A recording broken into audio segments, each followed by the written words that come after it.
What's going on, everybody? Welcome to the stream, guys. How are y'all doing? Welcome, everybody. Welcome back to a Fortnite Battle Royale live stream the night before Fortnite Creative 2 comes out, baby. I'm freaking excited, man. I am freaking very excited. How are you not able to get the live stream? Come on. How is this not working yet? It's gotta be working here any second. There it is. How's everybody doing? Welcome to the stream, guys. Welcome, welcome. Doesn't still think I'm live over there yet. But how's everybody doing? How you guys all doing? How you guys all doing? What's up, Becca? What's up, Brennan? How's everybody doing, guys? Let me open up the chat bots here. What's up, Ammo? What's up, Hunter? I know, can you guys believe I uploaded the video and I'm also live in the same day? Like, I'm working overtime out here, dude. I want to change my music. I feel like I've been using the same music for a while. This is loading screen. Here we go. I have so much music. Yo, Pro Dan, what's up, man? What's up, McFad? How you guys all doing? Welcome to the stream. All right, the stream bot should now be open for you guys. Beautiful. What's up, Flex? How you doing, my man?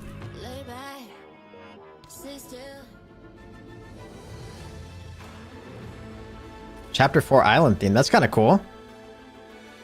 How you doing, bro? I'm doing pretty good. What do you guys recommend I use for music? Yo, good. What's good, Flex? How you doing, man? Okay, let me see if I can actually get my Facebook stream here now. Maybe I just have to refresh this page. I don't know if I will actually be able to get it. Yeah, this is all messed up. There's just no way I'll be able to grab it yet. Use default vibe? Probably that's probably at the bottom, right? What?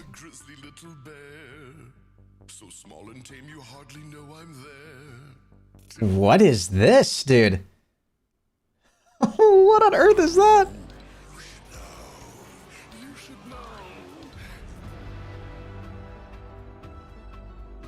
Oh, that's actually sick.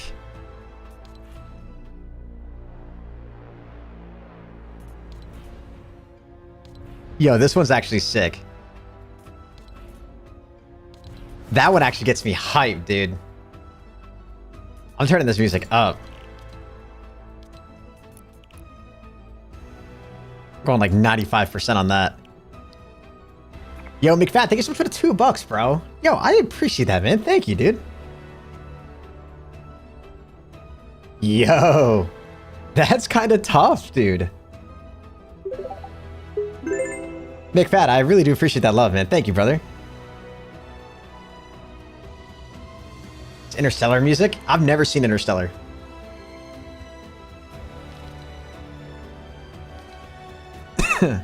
Oh, yo, how?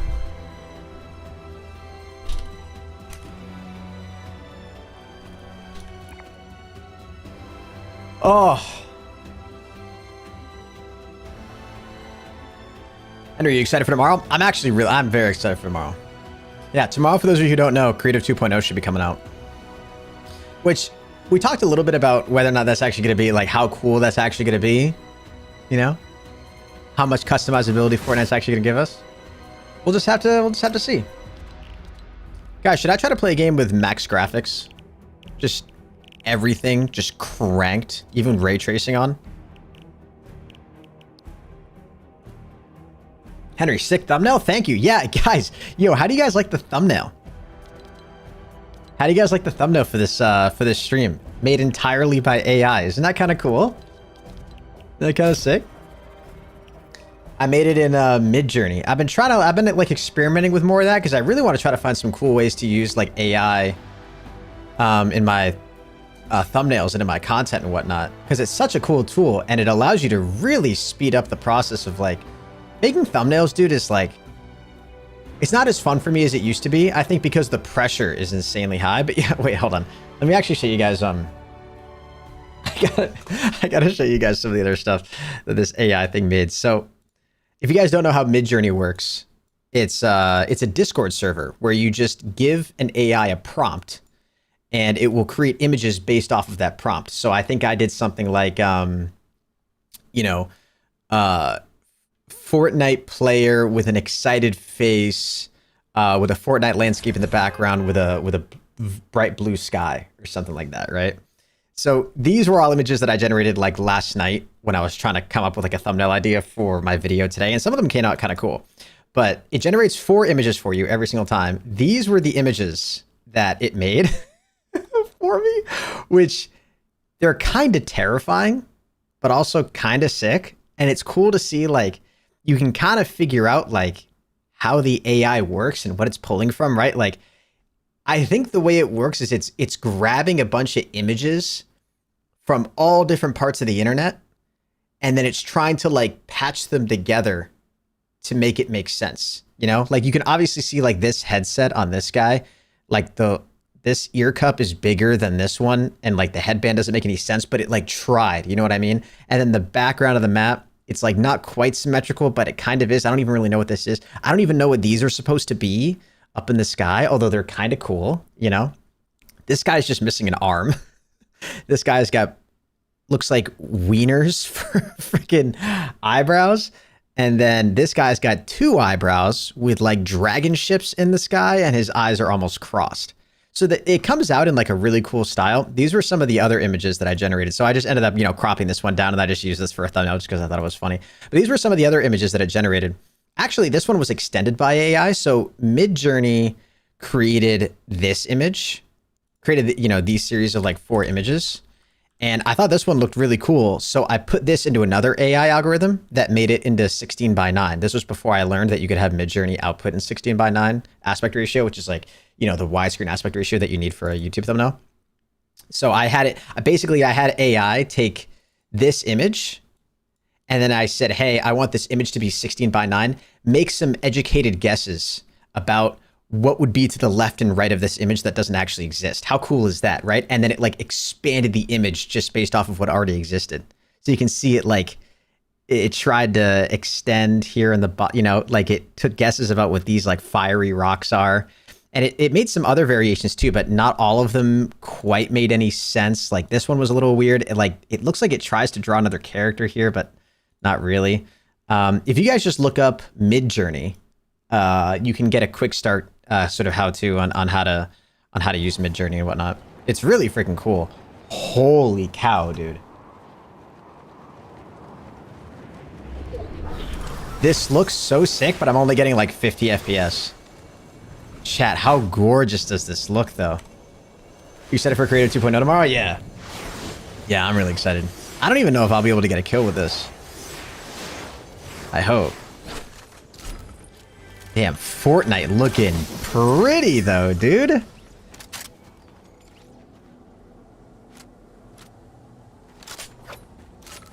Oh my god, I'm so used to getting like 240 FPS that only getting 60 right now looks awful. It looks so bad. Someone's shooting at me. Let's go. We got a kill, dude. And I pick stuff up while I'm healing? That's kind of annoying.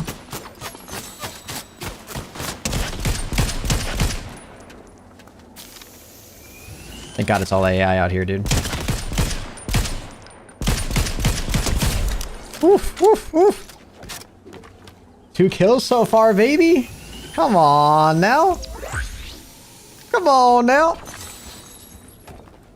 Let's slow this down.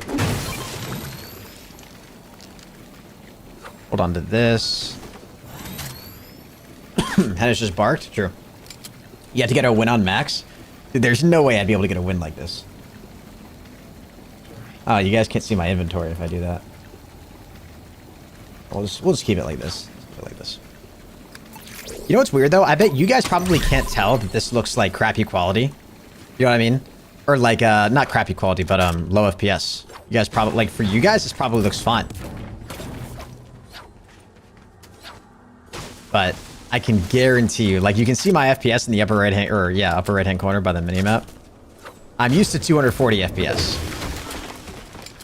And regardless of whatever anybody's going to tell you, you can 100% see the difference. I don't know. I don't really think there's anybody who actually believes that like your eyes can't see the difference between 60 and 120. Holy cow, dude, that's so sick. I wonder if I had a 4090, what the FPS would be. Because I'm playing at 1440p resolution, too.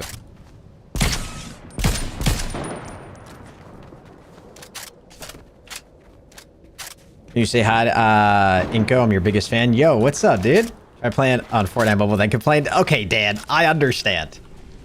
On Fortnite Mobile, I wouldn't even be able to play, though. I'm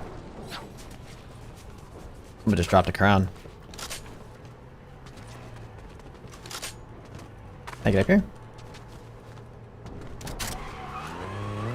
Me rolling up in a car?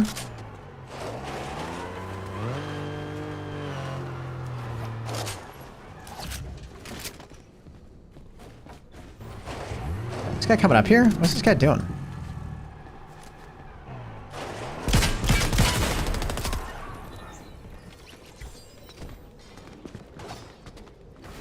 Me up here.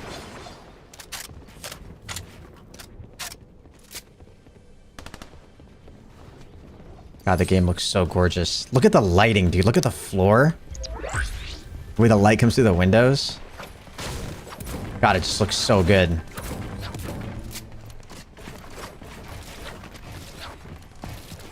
No shot would be able to make any edits, right?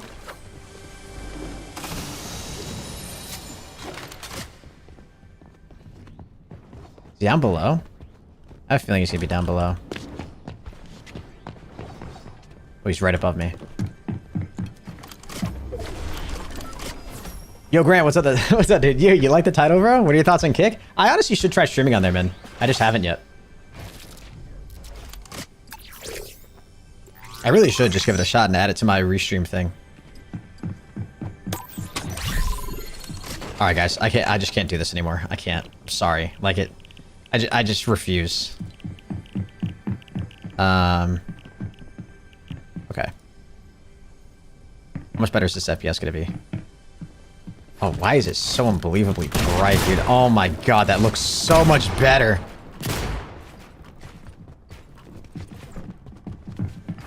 I need this.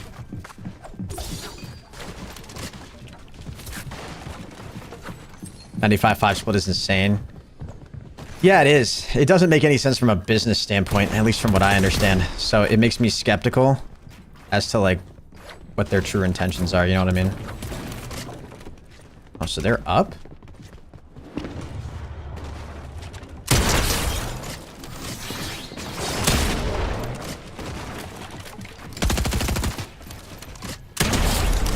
Holy.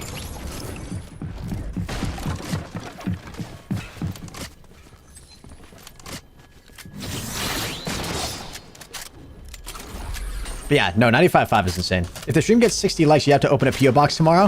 Dude, I was literally thinking about that today. I do gotta do that.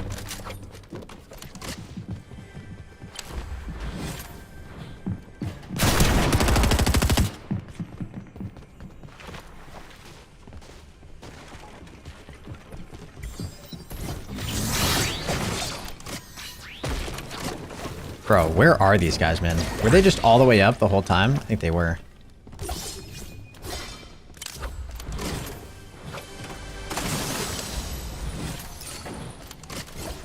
I should just get out of here, honestly. I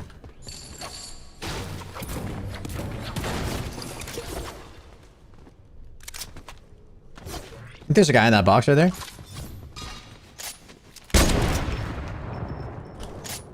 Maybe not. A post office box so I can send him mail? Yeah. Yeah, a PO box would be really cool. You guys can send me like fan mail and stuff. I think it'd be pretty cool. Roll this.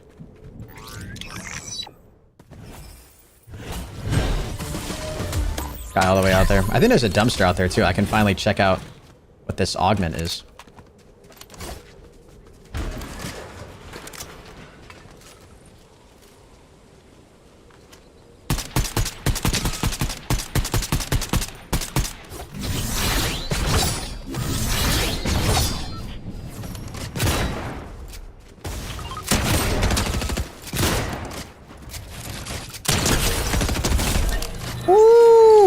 Let's go, baby. Come on.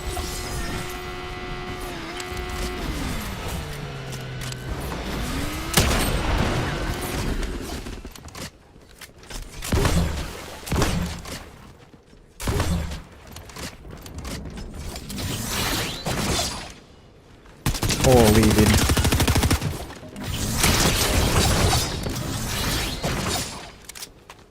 Wait, where? Oh.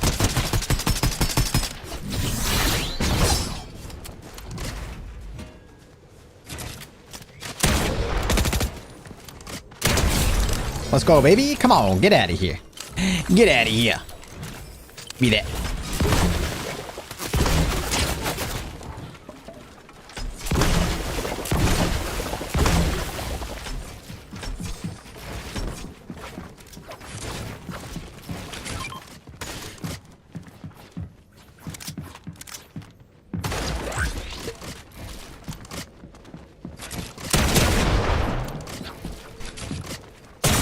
Oh, damn, dude. Good shots, bro. Bro, I should have freaking... I should have tried to grab my sword back. Oh, what the hell, dude? Better not be a freaking stream sniper, bruh. That guy really third-partied? Come on, man. I heard there's some maps for Creative 2.0. You have to pay to play. Dude, I saw some rumors about that. Not some rumors, but I saw some people talking about it. I don't know how much of that I really believe. Actually... I don't know. I want to chat with you guys about this, actually. I want to get your guys' viewpoints. See what you guys think. Okay. So, Top 5 Gaming tweeted out. Okay.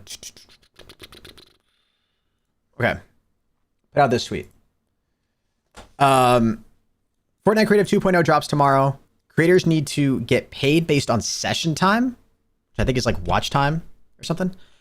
Creators should be able to charge to play maps. Hopefully these things are addressed and supported creator spam buttons can be a thing of the past.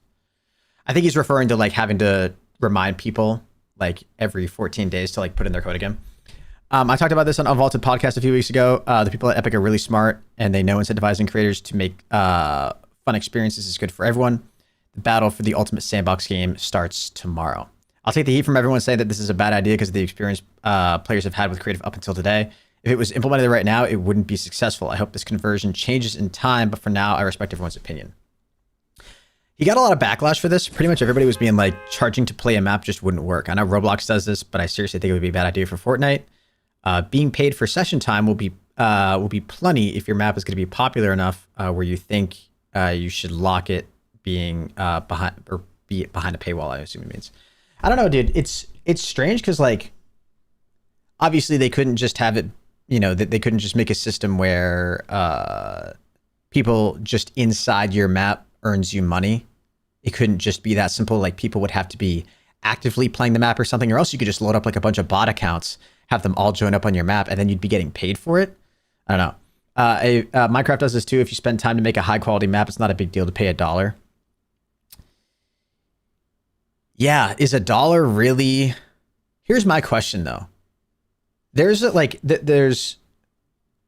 you put up a serious barrier to entry for people to play your map as soon as you charge any amount of money, even if it's like 50 cents. It's going to require somebody to set up a payment method. They're going to actually have to make the payment.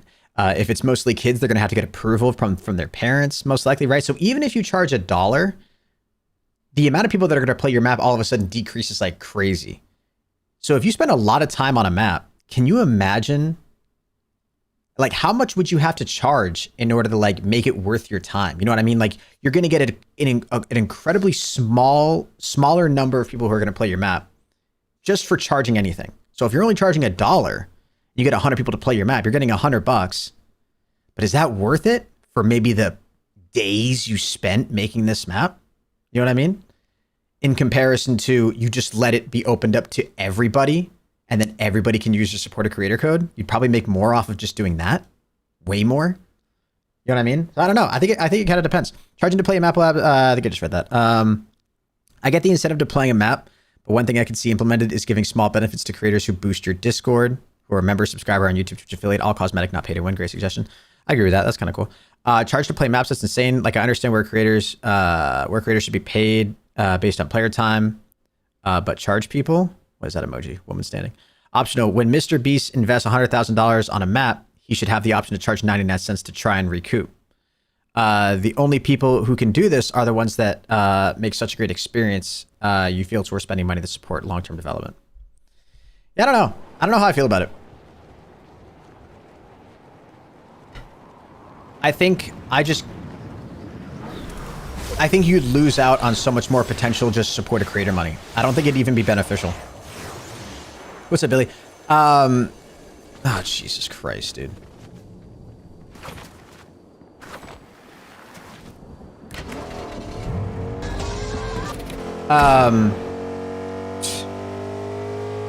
Billy, a top 5 gaming tweeted out saying that like there needs to be improvements to Fortnite Creative, and he hopes that they get introduced with Creative 2.0. And one of those things he said was he hopes that creators will be able to get paid based on session time, like how long people are playing your map for,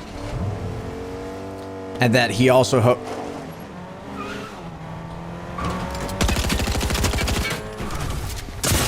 Oh wait, this isn't a friendly, dude?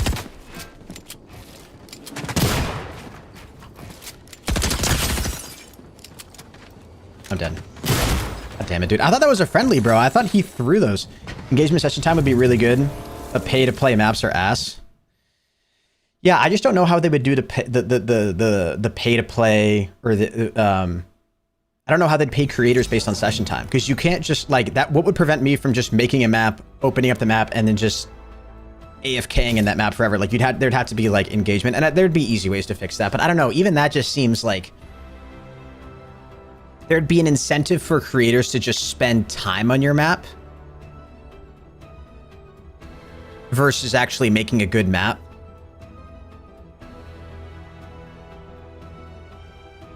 You know, I don't know. I can see them allowing creators to make features in the map monetizable. Ooh, wow. That would be huge. That would be really interesting. Yeah, I don't know. Charge to play maps, that sounds extremely stupid. No offense. If someone charges for a map, I doubt anyone is going to play it. The map will be dead. In its current form, I'd agree with you. I think long term, you will be proven wrong. I just don't really know what he means by like. I think his argument is just like the quality of the maps would have to be insane. But like, I don't know. I just don't know. I think his assumption is that the quality of the maps would have to be so insane to the point where people would be willing to pay. And I just don't think that, given the insane number of options of things to play that people are going to have with Fortnite, Fortnite Creative 2.0, like there's going to be so many things to play. Like, I don't know. I just don't know. Like, the level of insane that the map would have to be so much greater than the average. And I don't think that Fortnite is even going to give us the tools to make something even more insane. You know what I'm saying? I don't think Fortnite's going to give us the ability to create maps with the same freedom that like Black Ops 3 gave their custom zombies maps. Creative 2.0 comes out tomorrow. For those who don't know, actually. Fun fact. Hopefully Atlas doesn't charge us to play OG Fortnite. Yeah, I doubt they would. By the way, guys, if you aren't, this is actually really exciting. I don't know if you guys have joined my Discord. Discord.gg/ProHenis. Actually, I could just do this for you guys. Just make this a lot easier. If I get 5 people to join the Reboot Royale Discord, which is the Discord that was made by Atlas Creative, I think this is the one, right? This is made by Atlas Creative, right? Reboot Royale. Or wait, is Reboot Royale a different thing?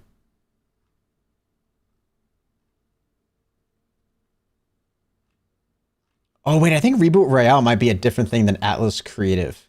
Oh, so Reboot Royale is like an entirely separate project. Oh, okay. Well, anyways, if I get 5 people to join off of that link, I will have the ability to play it early, they say, in their Discord. So, that was kind of cool. Nice, you're so cool and fun to be watching you for years. Yo, Kate, I appreciate that, man. Roblox has things to pay for in specific maps and servers, I'm pretty sure. Yeah.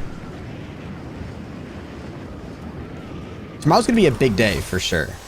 No doubt. I don't know, dude. There's a lot of unknowns. It's fun to make speculation for sure. I really just don't know. What's up, Steven? I've seen some ridiculous things get sold on there. Yeah. I'm not as familiar with that community, but I believe it 100%.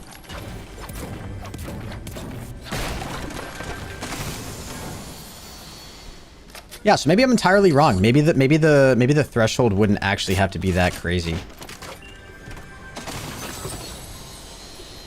Like maybe people will be able to make money a lot easier selling maps than I'm anticipating.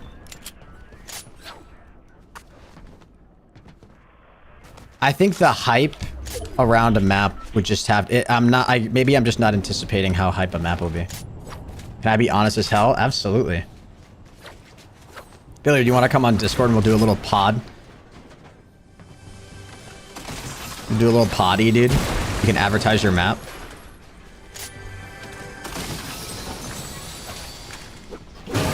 He's gonna say no, chat. Watch. He's gonna say no. I don't know when your time zone for Creative 2.0 is, but my time zone is released at 9 a.m. Wait. Yeah, does anybody know what time it releases? If a map can get a player to spend as much time as they want, the creators should be paid as much as possible. I'm playing Fortnite Red right now with Riker. Oh, damn. Oh, 12 p.m. Eastern? Oh, damn. Okay, so that's kind of early.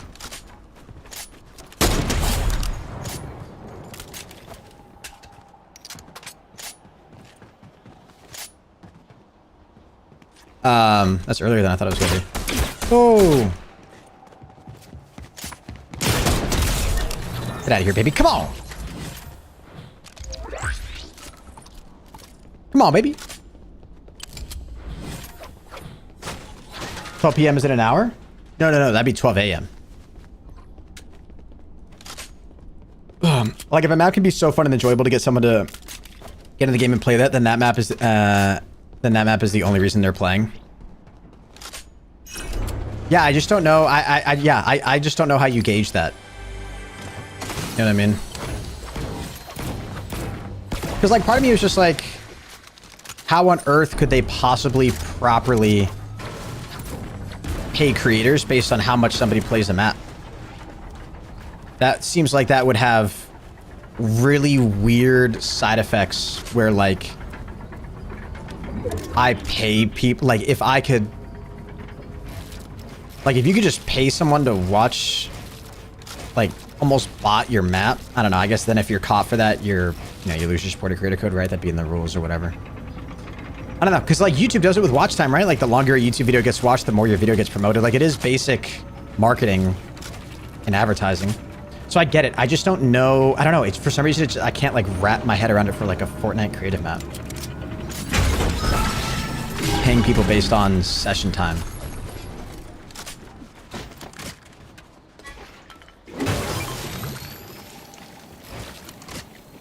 How would someone playing a creative map give Epic money? I don't see how paying comes into play. Yeah. Right, that's the other good point, is how would that be monetizable for Epic? The reason it works on YouTube is because you're watching advertising. So YouTube's making that money back. Right, obviously. I didn't even stop to think about that. Yeah, of course. Fortnite wouldn't be making any money off of you playing longer. Like, just because you spend a lot of time playing one specific map doesn't mean that you're going to be... It doesn't mean that's making Fortnite more money. Because you spend more time on the game, that might mean that that obviously means you're more inclined to spend money on the game, but me just sitting in a creative map, I don't know, I think the idea of Fortnite paying creators based on how long people play their map for, I don't see that as being a thing. Unless, dude, imagine... I don't know, does Fortnite already give metrics? Like, if you make a map, can you tell how long people play your map on average for? Because if you could, I wonder if Fortnite would allow you to do, like, third-party investments. Like, could I hit up, like, NordVPN and say, hey, I've got a Fortnite creative map. It gets played by 1,000 people a day, and they spend an average of 30 minutes on the map. I'm sure people have, like, already thought of that. And that's probably against Fortnite's terms of service or whatever.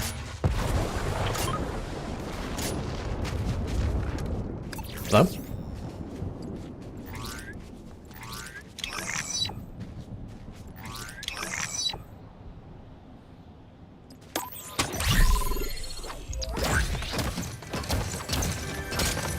Multiple teams working on OG Fortnite maps. Will the people you work with also try and enter that race? No, the people who I like talk to and stuff are doing something entirely different. And that's the thing too, dude. It's like, I am skeptical. Shoot, dude. I think I just walked in here as somebody finished.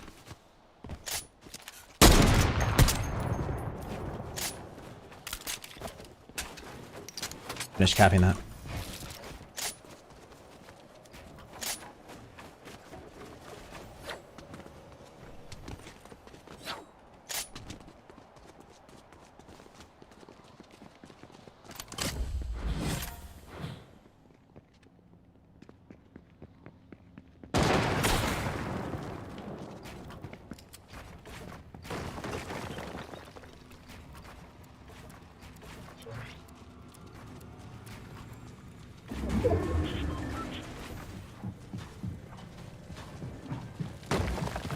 Oh, they about to fight, dude.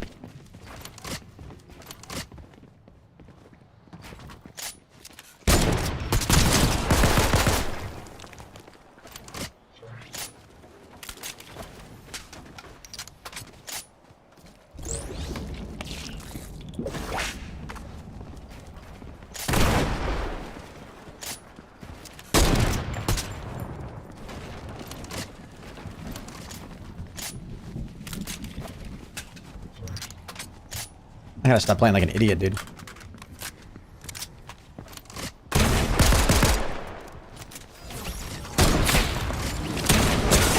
Oh, come on, bro.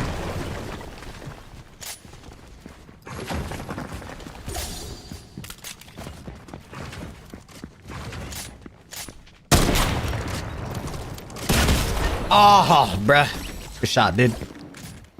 I should have popped my freaking thing, dude.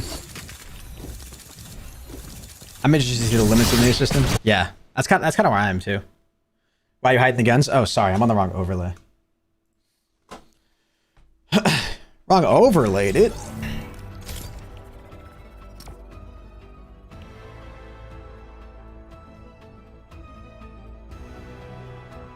GG's. Yeah, here's what here's my official statement. Okay, you ready? My official statement about Creative 2.0 for tomorrow. I am very excited about Creative 2.0. I'm excited that Fortnite is heading in that direction. But I'm skeptical as to... I think there's a disconnect between how much freedom and customization people think we're going to be able to get with Creative 2.0. Like, I don't think we're going to be able to do... I don't think we're going to have as much creative freedom as, like, Fortnite wants us to think we're going to have. I think when the tools come out tomorrow, I think people might be a little disappointed as to... exactly what we'll be able to create. I don't think it's going to be as big of a leap as like going from like Playground, which is all we had before, to Creative was insane. Like the amount of stuff that we could build and create was awesome. And then Fortnite continued to support Fortnite Creative. I think the jump from Creative to Creative 2.0 won't be as crazy. Yo, thank you, Lakers. I appreciate it, man. Yeah, dude, I just haven't gotten a haircut in a long time. I need to get a haircut, dude. I need to get one bad. You think someone is going to recreate Call of Duty or GTA in different games on Fortnite? Oh, yeah, people have done that already. Like, I know Mr. Dalek JD recently made a video where someone, like, recreated Noctur and Toten, the, like, World at War Zombies map, in Fortnite Creative. And it was nuts. It was, like, really good. Like, really close to being the real thing. You know what I mean?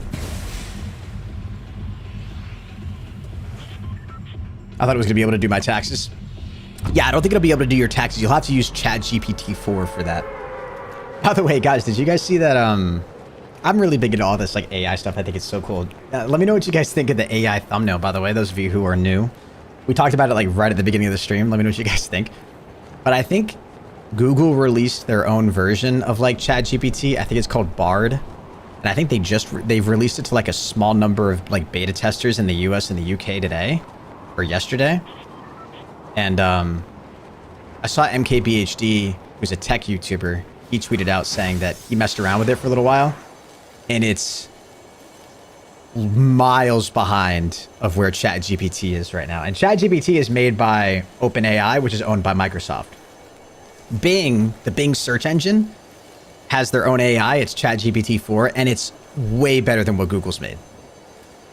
W thumbnail, W thumbnail. I appreciate that, guys. Thank you. So yeah, I think the AI race is so fun right now, man. Like there's so much cool technology out there, bro. It's crazy. Loki, you should rock it, man. Just check out the stream. Wow, I've been super busy loving your content recently. Yo, Lakers, I appreciate that, man. Thank you, brother.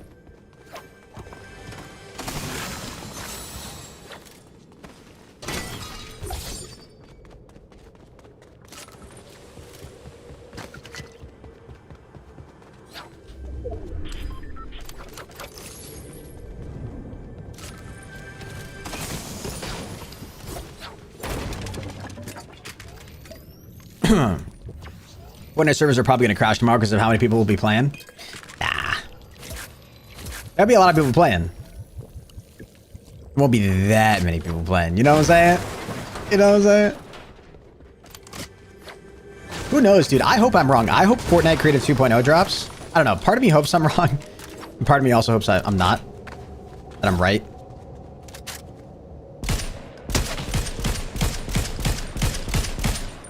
Ennis. Jesus Christ, dude. Because, I don't know. I feel like I've already invested so much time and interest into, like, what Project Reboot and Project Era, like, those true third-party tool, like, when we've done the custom old Fortnite stuff in the past, like, we literally have the ability to do anything. Like, all those weird glitches that we've had playing that, you guys know, it's been because, like, the way that game, like, old Fortnite is developed right now is it's literally people modding Fortnite, like getting down to the actual game code and recreating, like you can recreate anything. Like you can change how much ammo is allowed in a gun. You can add your own skins to the game, like truly any skin. You can, like hack, you can do mod. It's like crazy. You can do so much stuff. I love your streams. Thank you, GG Bear. Appreciate that. Yeah, I heard somebody in here, right? It's not. I heard someone recreate Chapter 2 Season 2 map. I love that season. It was the best. Yeah. I think a lot of people are definitely going to be trying to create, like, old Fortnite. What the hell, dude? Who built a giant wiener? That's got to be Howl. Oh, what? What the hell just happened? Oh, no way. That just freaking... That's so annoying.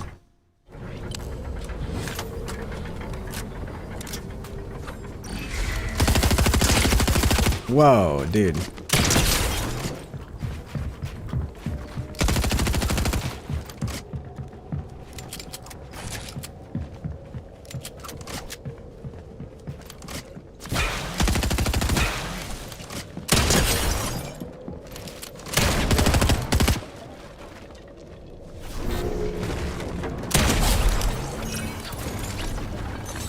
GG's, brother. First map I'll be playing for Creative 2.0 will be the OG Battle Royale map for sure. Oh, for sure. Yeah, I'm really excited to see what actually comes of that tomorrow. It's gonna be cool as hell, man. Yeah, I just tried you in a tweet on Twitter. Can you please check it after this game?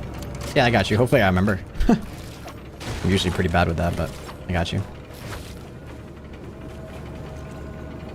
There was a big pot left somewhere, wasn't there? I say, I kind of hope this drops something.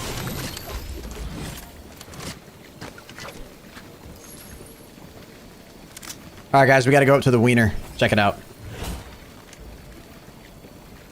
What is that? What is he making, dude? Is he making another wiener? Stop it.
GG's, guys. Come on, baby. Stop messing with me. Imagine we see COD zombies with this, bro. Dude, there is a lot of really cool possibilities of things that we could do. I'm honestly excited. I'm honestly excited. I don't want to be a Debbie Downer and say, like, it's not going to be that cool, guys. Because I am hoping for the best. I truly am.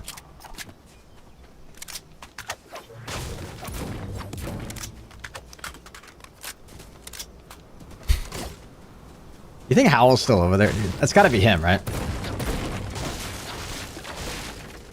Ennis, will you adopt me? Yes. You are now my child. What?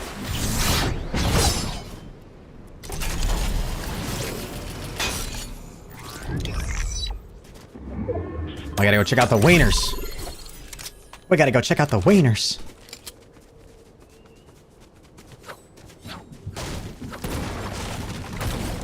Wow, did you make this wiener for me? And this wiener too?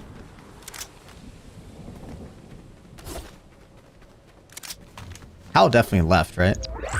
I'm pretty sure it was Hal who made these.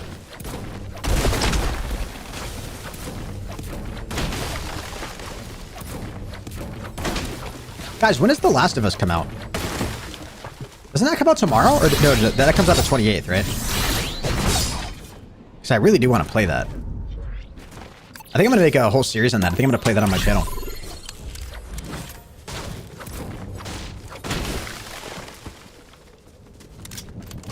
Dude, he made another one? Bro, stop. Stop. He's running out of the bats, dude.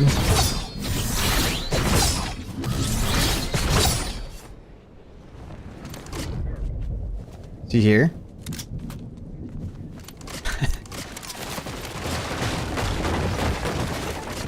Oh my god.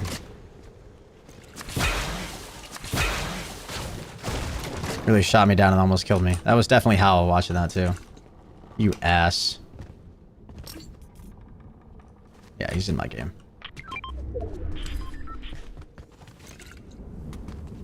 Oh, I was hoping for some heals, dude.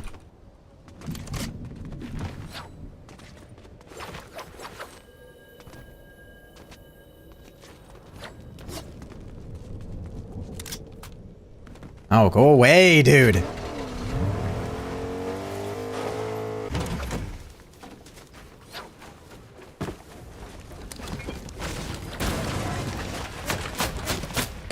Dude.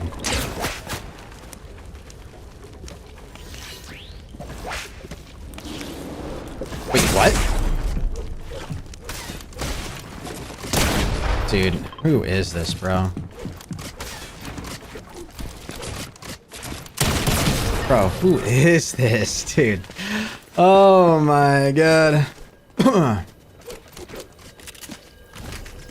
GG, GG. What's up, Mr. Xeon? How you doing, man? The soundtrack from TLOU is amazing. I'm learning the guitar part and it's super nice. 100% recommend the game. Yeah, I'm excited to play it. It's kind of weird because, like, I'm excited. Dude, it took me a second to realize that TLOU is The Last of Us. I am, like... I'm really excited to play that game. I think the only thing that, like, bums me out a little bit is it's already been out on console. You know? So, like, in terms of, like, the hype around, like, the series, I feel like it won't be probably as crazy, but...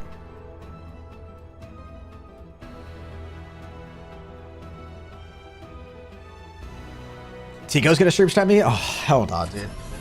I'm gonna survive that. Chat, is there... If I create an invite link on Discord, is there a way for me to see how many people have clicked that invite link? Like, for me to see? If it's linked to a Discord that I don't own, is there any way for me to see how many people clicked my invite link? Have I ever been to California? Yeah, I've been to San Francisco, been to LA. I think that's it. Never been anywhere else.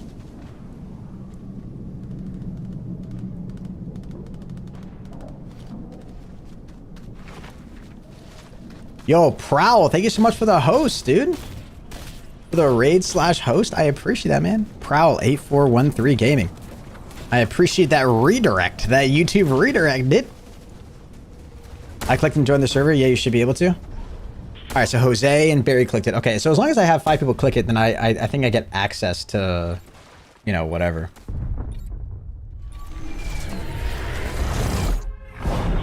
Maybe I follow them on Twitter and I just see if I can DM them.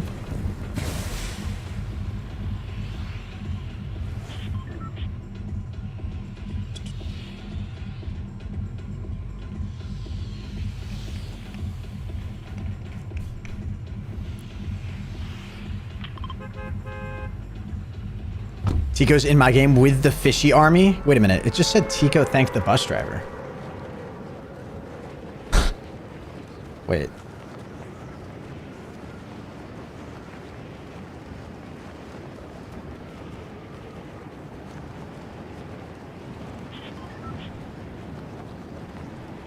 You must go crack because a lot of fishes might come after you. Wait, what is happening?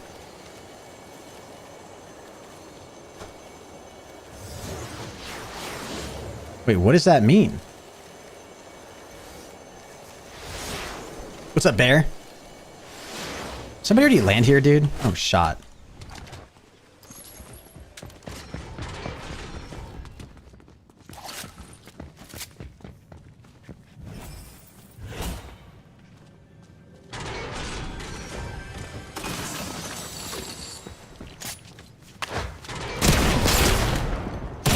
Nah, dude. Freaking A, man. God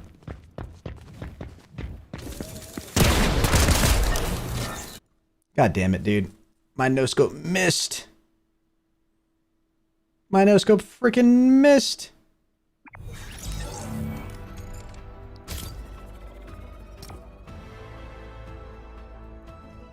You check out the tweet? I saw your tweet. Yeah, the one that you killed me.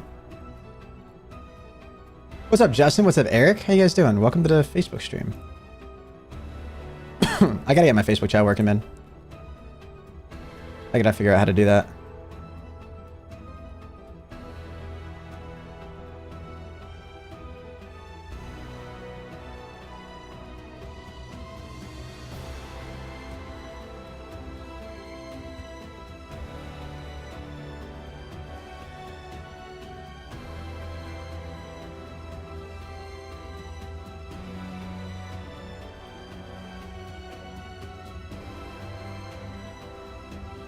Do customs? No, I'm not gonna do any customs. Chill with the spam, dude.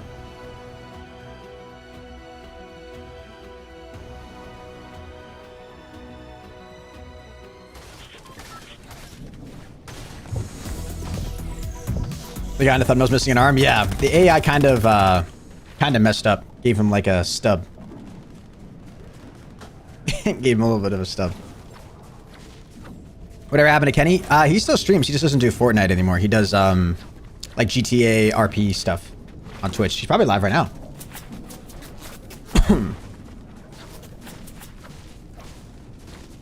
They're gonna do it again. They're gonna sure snipe you if you see officially the map. I'll keep my eyes peeled, man. I'll be looking out. Hey, Dan, how's it going?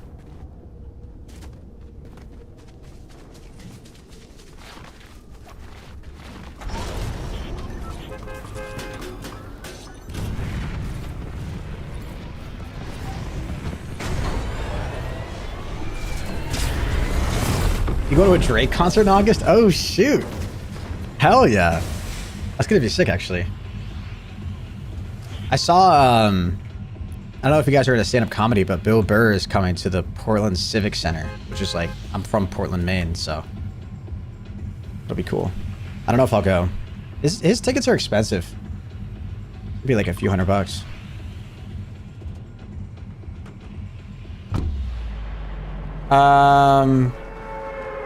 What about that game that I suggested? Oh, what was the game you suggested? Don't tell me. I'm gonna remember it. Detroit Become Human. I have not. I know the name of the game, but I've never seen any gameplay of it, I don't think.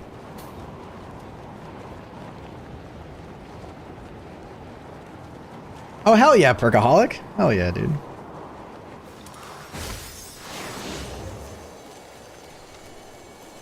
You gonna play Warzone? I haven't played Warzone in a long time. Detroit Become Human so fire. Wait, chat, I missed what you guys said. When does The Last of Us come out on PC? When does that get released? Yo, ZX, what's good, man?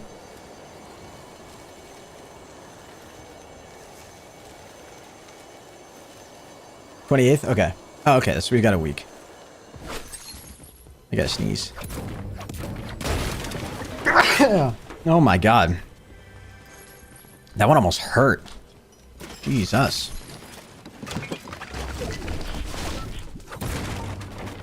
Alright, I need to get a gun.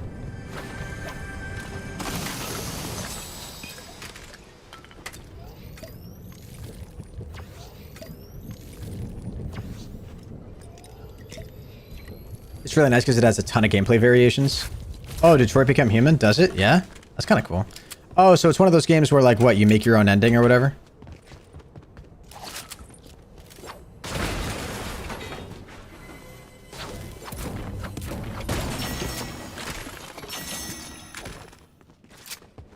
Bless you, thank you. Oh, that's cool. I've heard of games like that, but I've never actually played one. That's cool. That's really cool, actually. What you doing, bruh?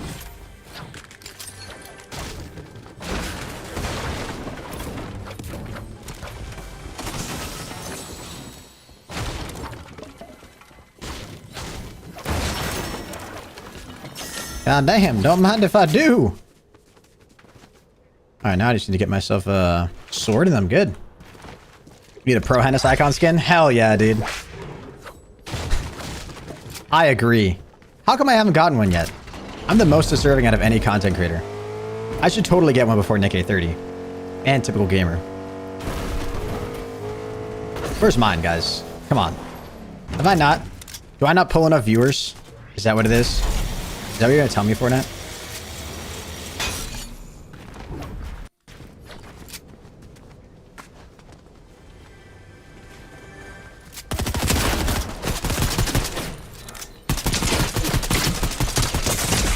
Dude, I can't frickin'...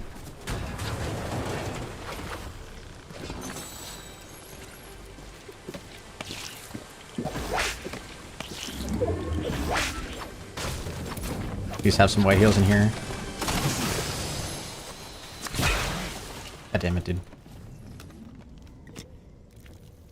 Really no point in this.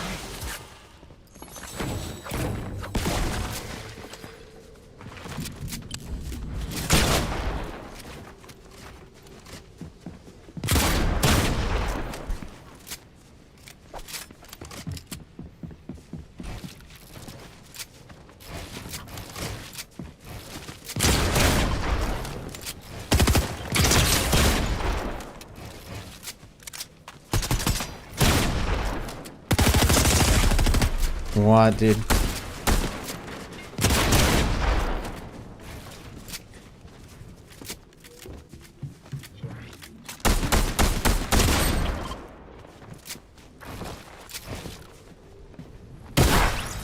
Dude, no! That's a stream sniper, dude. Is that Howl? Just killed him and ran away? That's a stream sniper, bro. God damn it, dude. Come on, I had that guy too, bro.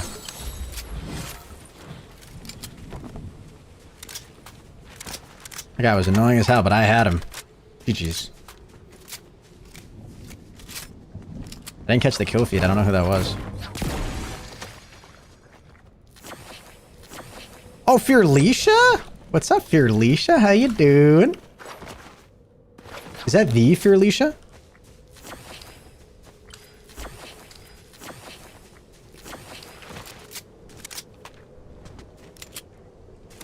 I kind of want to cap that.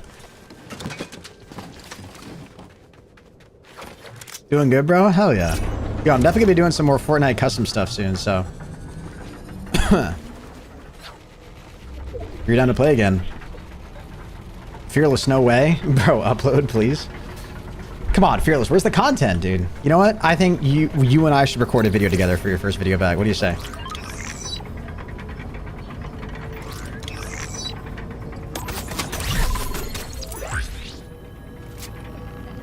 Like, dude, come on. Jeez.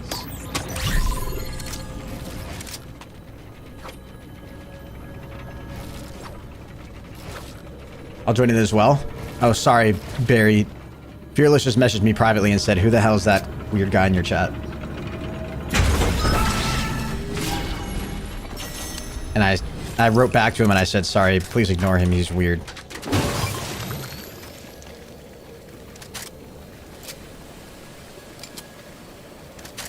I know, I'm sorry, Barry. How rude. How rude is that for Fearless to say that? That's so rude.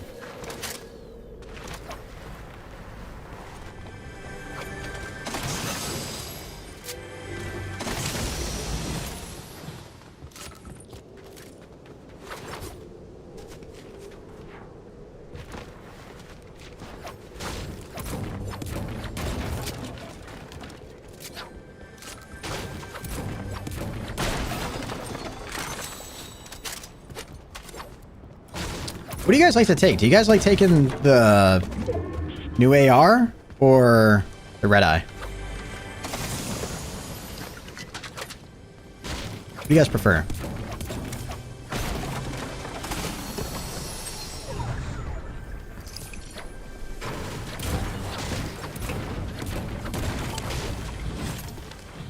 Red eye for sure? Really? Yeah, maybe you're right. Dude, am I getting shot at, bro? Like, please, just fuck off. Where are those other splashes that I literally just threw down? Was that these? Dude, am I dumb? I wanted to grab the bigs, right? Holy cow.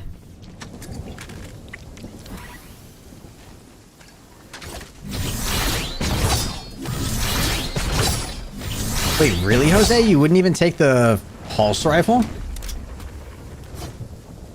Damn, dude.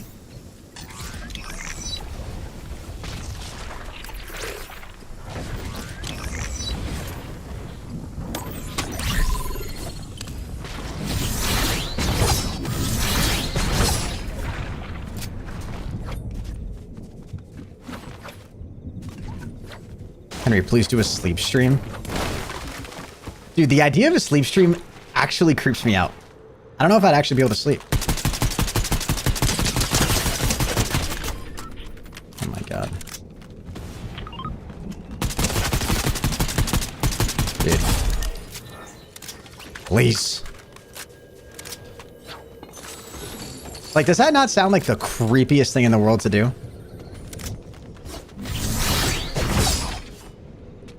Like, hey guys, just tune in to watch me sleep.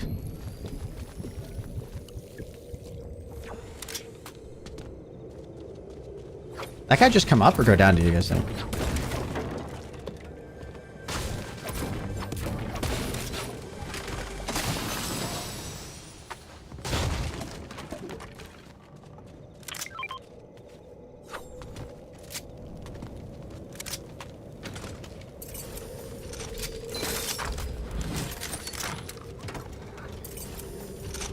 Can I get more than one of those? Or I get 3? Yeah, these are way better.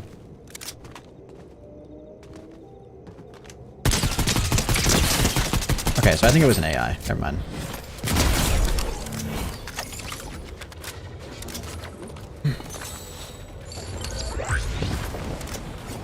Oh my god! 3 llamas! Oh, I didn't think one scared off all the others when you shot one.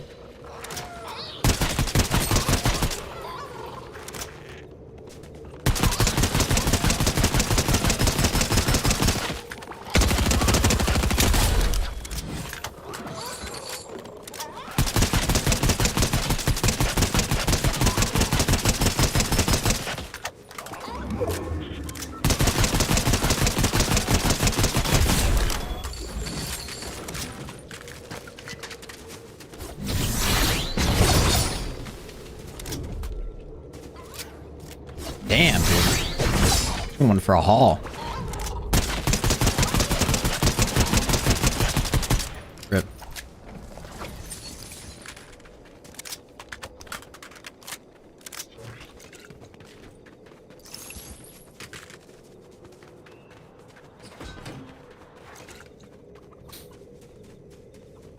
Alright, we can go back here. We're gonna grab this chug cannon. Excuse me. Any other splashes? don't know if that other guy drops splashes or not.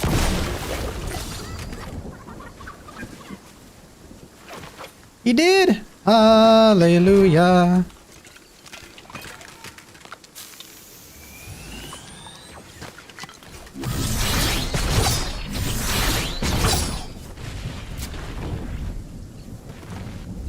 Wait, how do I have no more shotgun ammo, dude? Oh, wait, I do. It was just glitched. Bro, it just showed 3 in my freaking inventory. What the hell was that?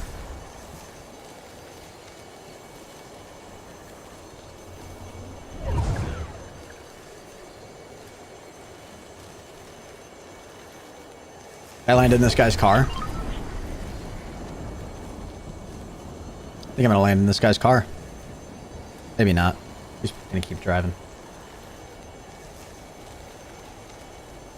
I don't know, I'm kind of gaining on him.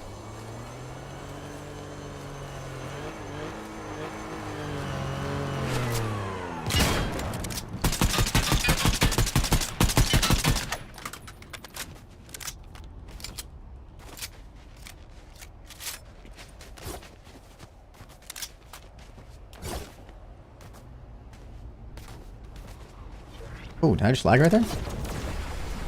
Oh. Why's my screen shaking? Someone just sniping me?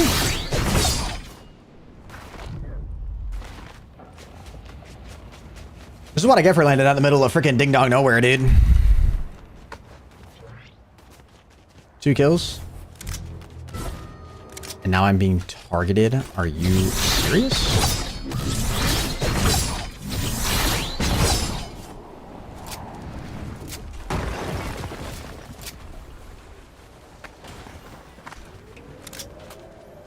Oh my god. Oh, wait. Wait, what was that, dude?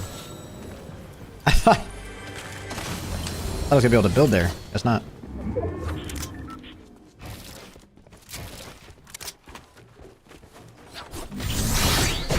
Doubt there's anybody up here, right? Oh. Somebody died up here. Go for a snipe on somebody. Don't mind if I do. My sword just like fall. Okay, no, it's right there.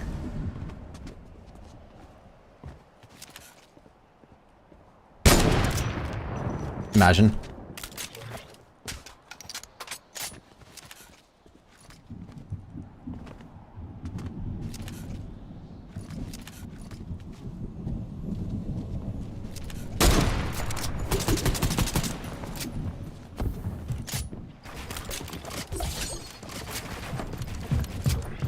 Okay, dude, this guy looks like a loser.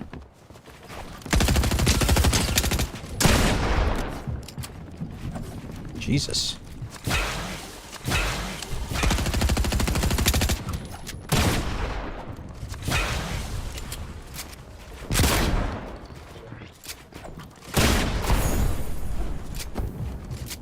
Is aerial redeploy? Okay, so this guy does build fights, dude. That means I'm gonna die to this.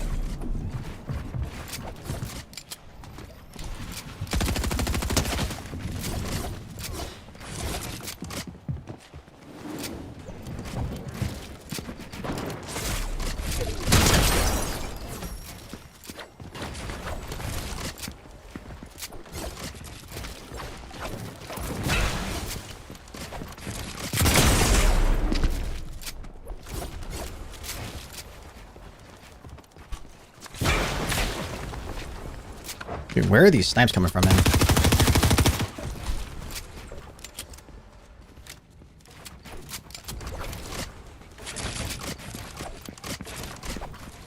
Oh, no! Yikes. Messed up. Oh, yikes, no. I'm freaking dead, dude. God damn it.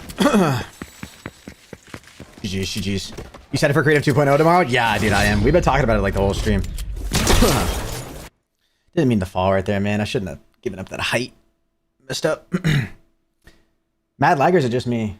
I don't know. It could be YouTube. I'm not lagging at all. What's up, Amabot? Do you think that when Creative 2.0 releases an OG map comes back, it's going to crash on Nintendo Switch because I play on Nintendo Switch, or is it just going to handle it? It'll be compatible with whatever. Wait, you can play Fortnite on Switch? Wait, am I dumb for that? Or I didn't even know you could do that. Is that a thing?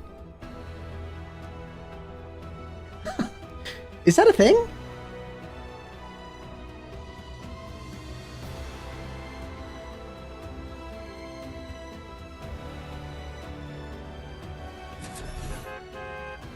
You can?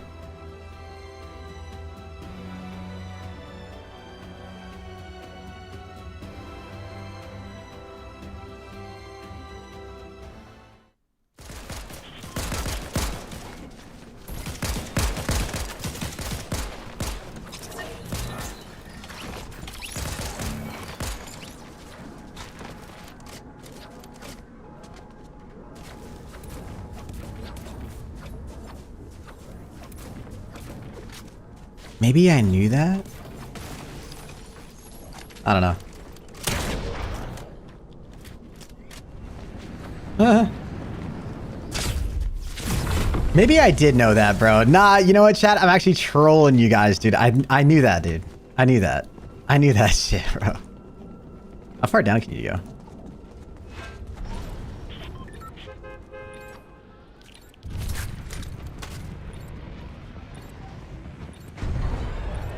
Come on, guys. Let's get enough mats and go over to the new island. Bro, I knew that, guys. I'm just messing with you.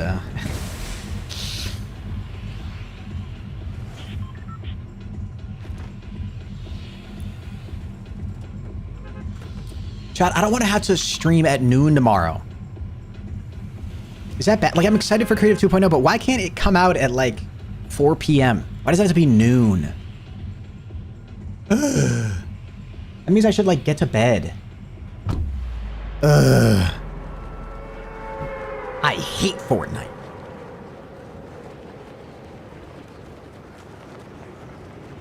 Teen Flash PK? Just thank the bus driver? Cypher PK flashes teens, dude. I'm sorry. I love Fortnite, guys. I love Fortnite. Henry, stop complaining. Dude, I wake up at like 11 p.m. every day, or 11 a.m., which means I can't... I'm gonna have to get up earlier than that, bro. Oh my god. Sorry I was late and I killed them when you die a split second you left the game. Oh, it's all good, dude.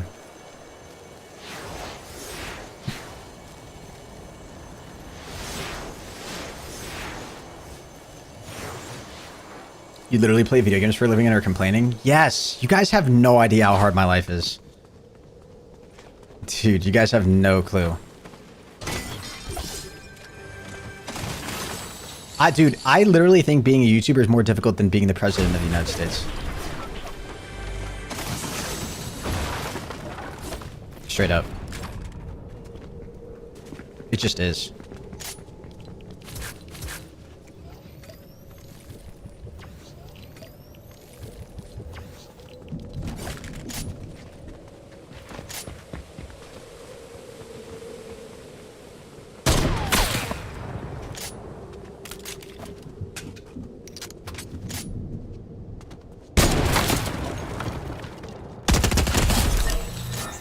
GFuel drinker? GFuel drinker? Me too!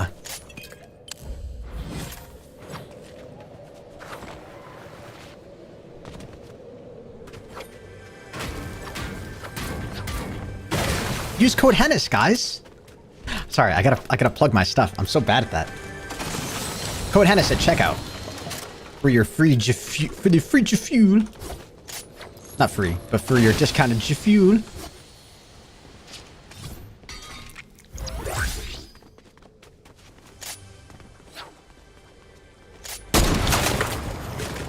Efficiency.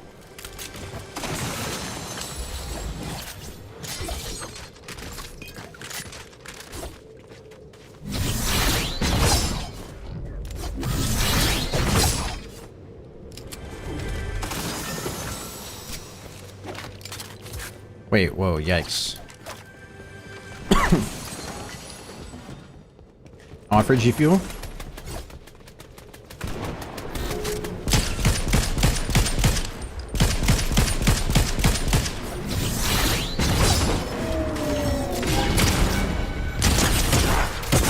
Oh my god. Oh my god, dude.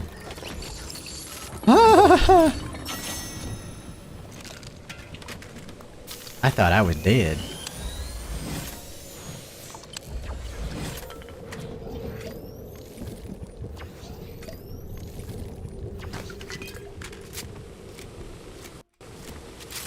Ooga booga.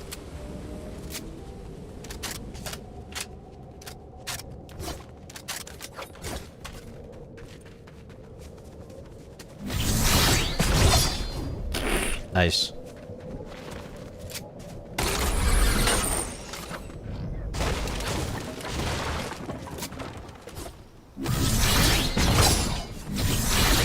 Dang, somebody really looted this, huh?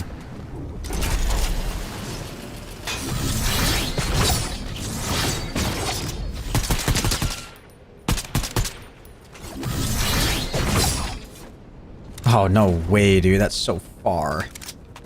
Oh, get me up. Oh my god, this dude is so lame. Probably got to be a full-stream streamer mod.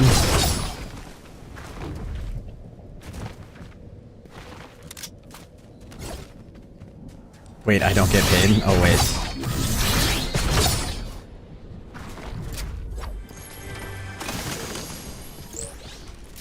I mean, I would pay my mods if I had any good ones. How to start Chaos 101.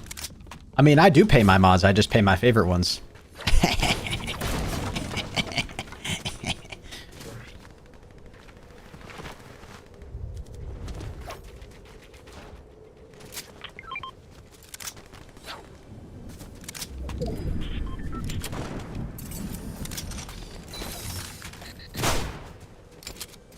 Sorry, what?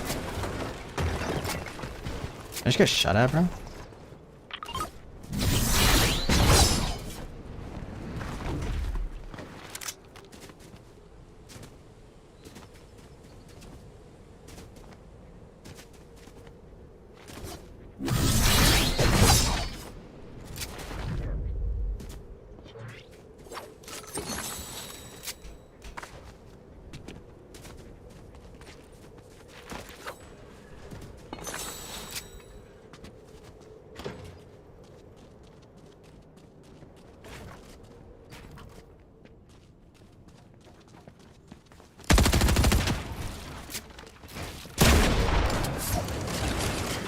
Oh my god, dude.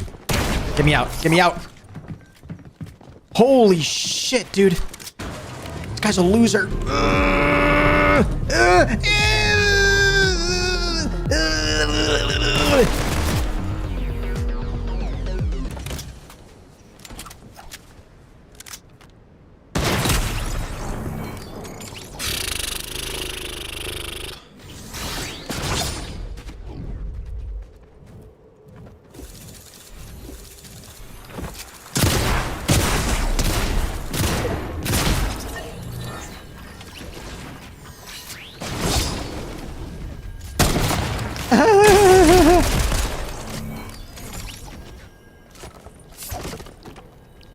I hate this fucking video game, dude. Mod strike? For what? You don't get paid anyways. Brother, what is good? Arkham, what is up? Arkham, you wanna play?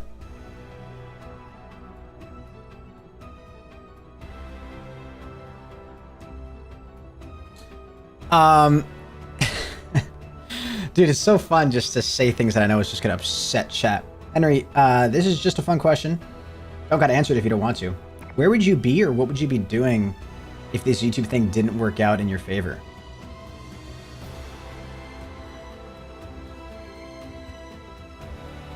Probably adult film. I had to think about it for a little bit. Oop, wrong app.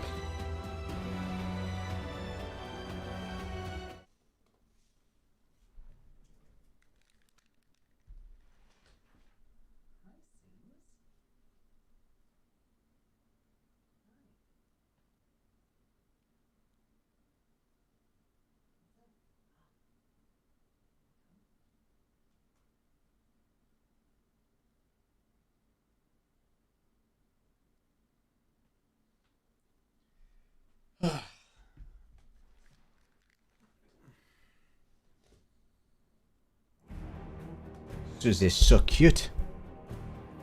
I gotta open up a window, dude. It is warm in here. I'm just gonna go over here and open up my window. Don't look at my ass, guys, okay?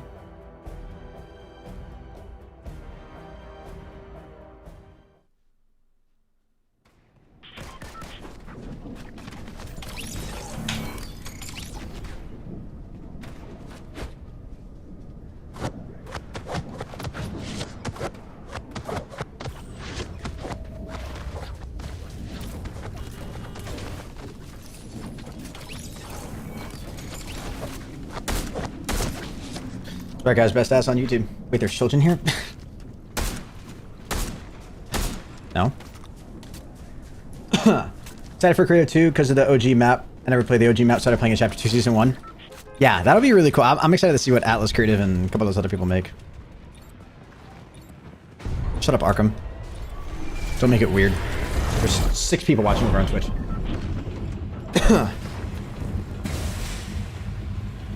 Like I'm not restreaming. Arkham, download it, bro. Download Fortnite, please. I need friends, dude. I literally have no friends.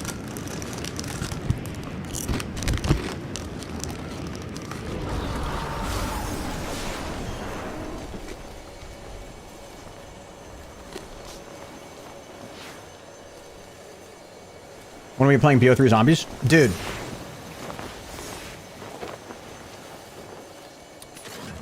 You're not in my skill brackets, so we can't play together. Like, you've only played like 100 hours. I've played 1,000. It's just... You know how it's like on Valorant, they won't let you team up with like a brand new account if you're like global elite?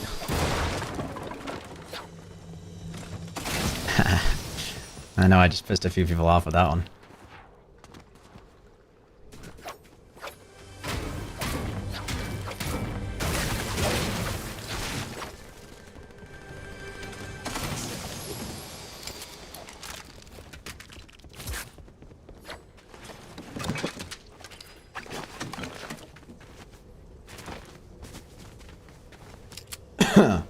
Honestly, glad we aren't true friends.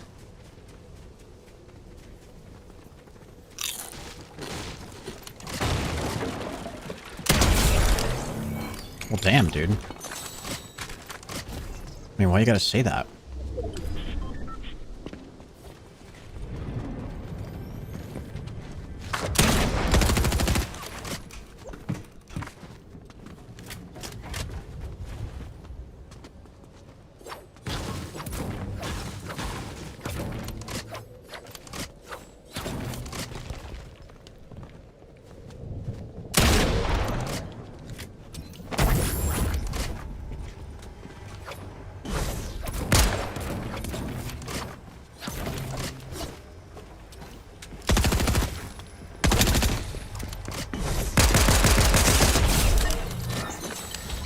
Ooh.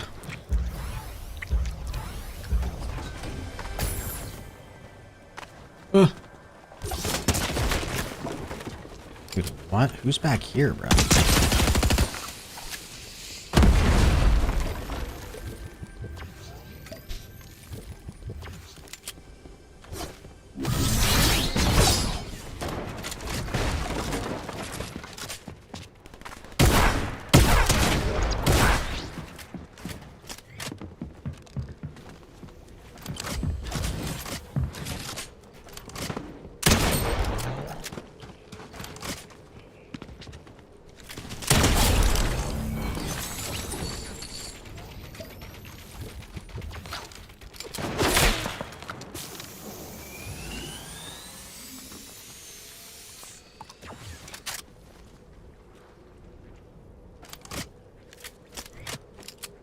What's up, Drew? How you doing, man?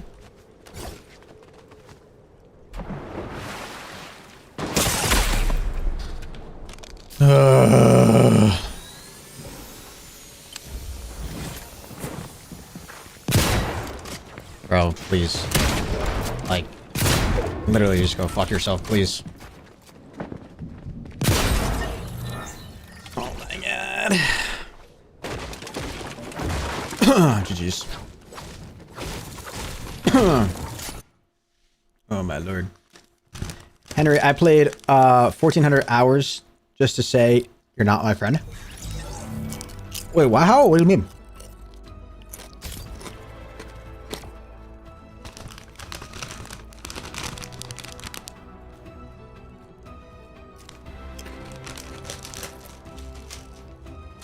What's up, Exploring the Unknown? How you doing, dude? I'm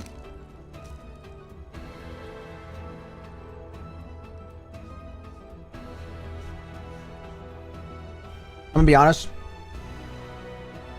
Playing with me would be the same result, just with a more image fight. Oh, damn. You're eating something other than cheese sticks, holy. I don't have any cheese sticks. That's literally the only reason why.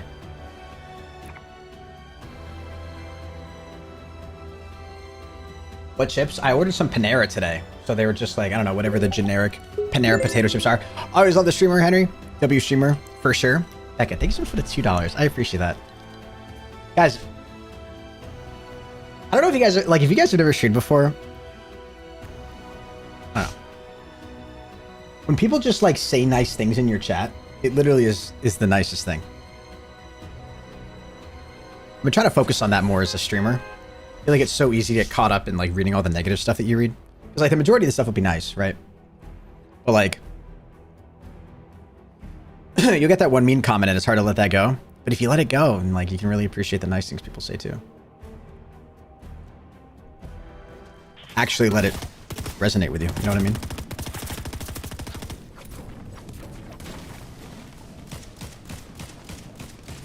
Well, duh, because they say nice things. Not very. What I'm saying is, like, it does get to a point, like, when I was starting out, I don't know, like, if you have thousands of viewers in your stream and everybody's, like, loving you and supporting you, right? Like, it's nice, but at the same time, it's like, those don't stand out as much as, like, the negative comments do, you know?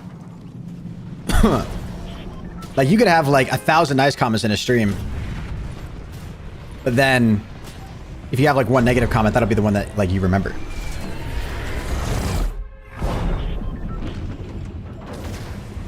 You know what I mean?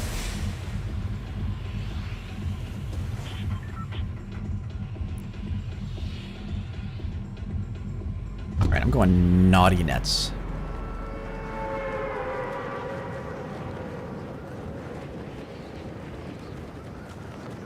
Yeah, J6, I'm seeing your comments, man. Why is your forehead so big? Jose, this is why I don't pay you. Okay? I want you to know. I want you to know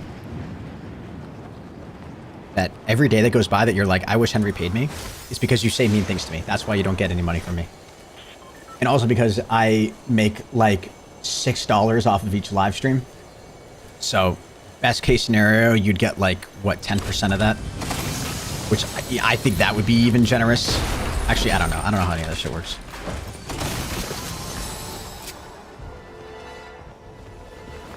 Is this a stream sniper? Oh my god! Oh my god! 43 crown wins? How about you? How many crown wins do you have? Whoever has the most crown wins will live. Dude.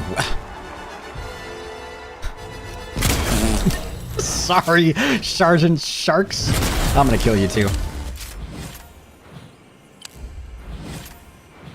Wait, guys, what's Fearless's name in Fortnite? Wait, no, that's just Fearless from my chat. That's not actually Fearless. Right?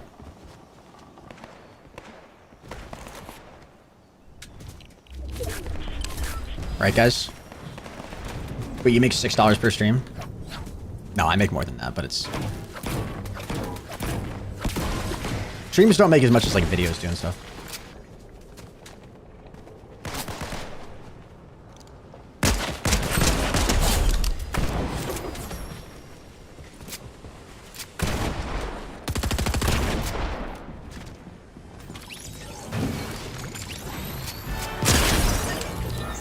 Howl, stop stealing my kills. How do you make it into every game? I don't understand.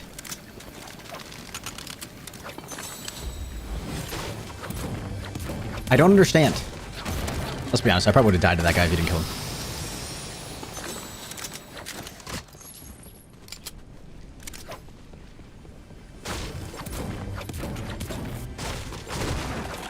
Just better. Just better. Skill issue. Skill issue. Stay mad.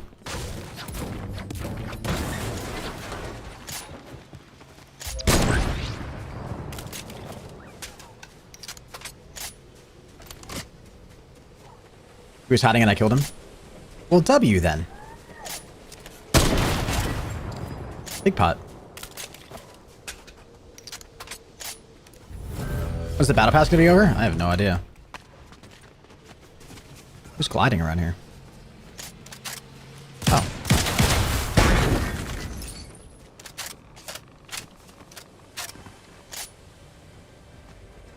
Do I hear someone gliding? Oh my god.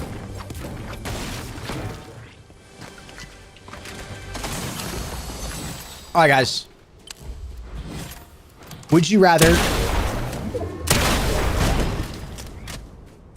have $1 million but no bitches, or 1,000,000 bitches but no dollars? And if you're a girl in the chat, then dudes.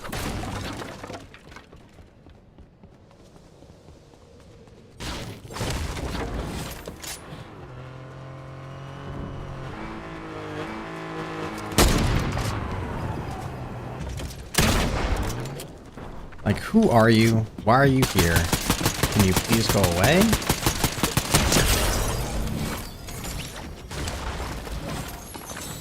Dudes for sure. Wait. I mean, same, but... Ha ha ha ha ha. $1 million. So just my life or the first one? Barry, shut up. You just stop watching Andrew Tate, dude. Swear to God. Pissing me off.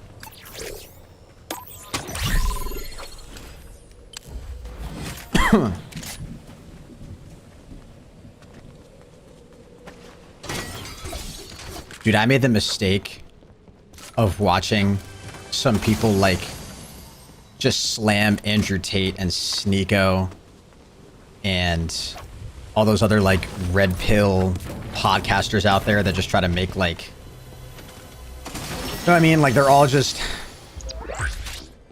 riding the same wave of Andrew Tate. And now my YouTube recommended is just it was like one of the like I didn't want to do it. I knew what I was getting into, you know what I mean? Like it was one of those things like I knew what my recommended was going to be. And I couldn't help myself. You know what I'm saying? You know what I'm saying? You know when you do that, you know what it's like, I know I shouldn't look at this, but I'm going to click on it anyway. It's like yeah, you guys know what I'm talking about. But it's that same thing when you like, you know that something's going to piss you off, but you still like read it anyways. Wait, what the hell?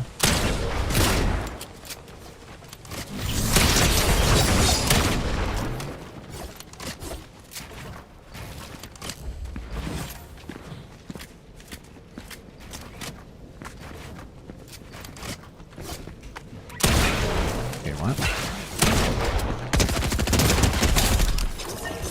What on earth is going on? Sneako's actually annoying. He threatened to fight Moist Critical. You gotta get to sub-steps? Hell yeah, dude. When was the last time I talked with Luco? I have no idea. Been a long time. Been a long time. You know, all those, like, they're all just kind of the same, like, I don't know. They're all just so profit, like, oriented that it's... I have a hard time believing... I mean, I think they genuinely believe what they say, but I think also, like, somebody like Sneeko especially wouldn't be as hardcore or as obnoxious as he is if it wasn't also making him money. Like, he's just... It's ironic, because I think him and Andrew Tate and, like, all these other people, like, they preach this think for yourself, anti-sheep mentality, like, manly man,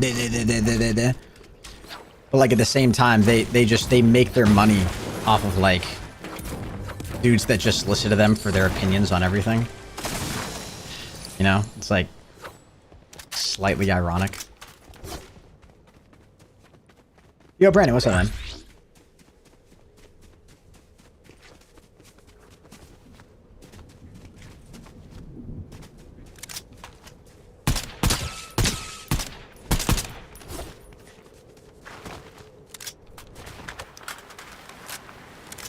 But what color is my Bugatti?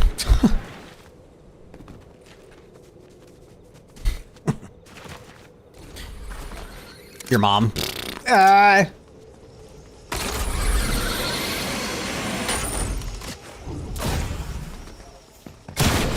Oh, what, dude?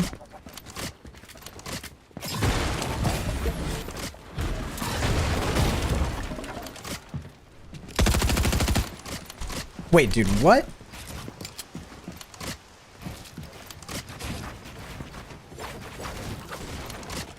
What is this lagging bang now, dude?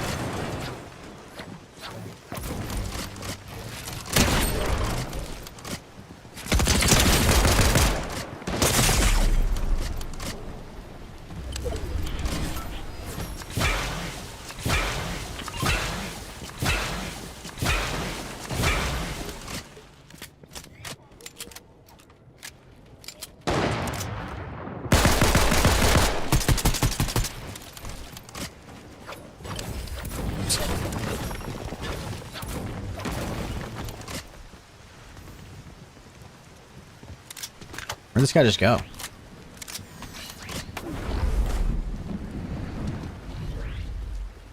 Wait, what? Where'd this guy die?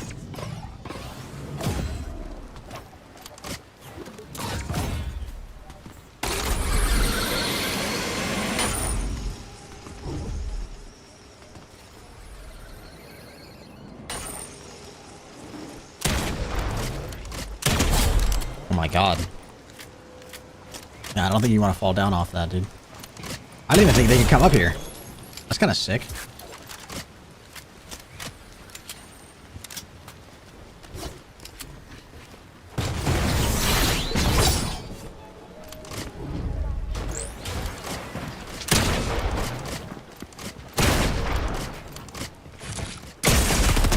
Oh my god, dude, this guy's good. F me.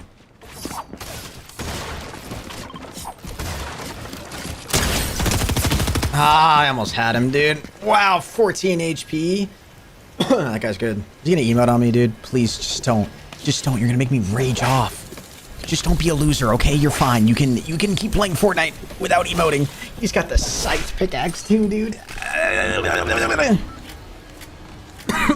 Jeez.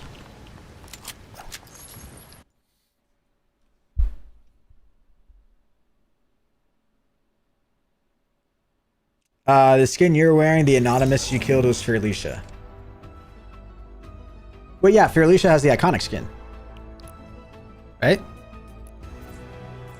Henry, check memes channel? No.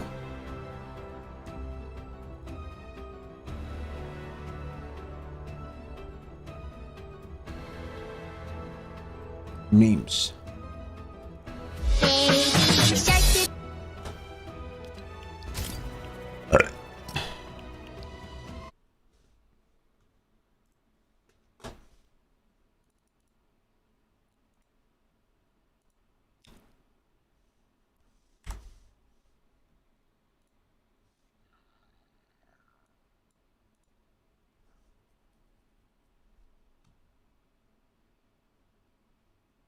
Oh my god.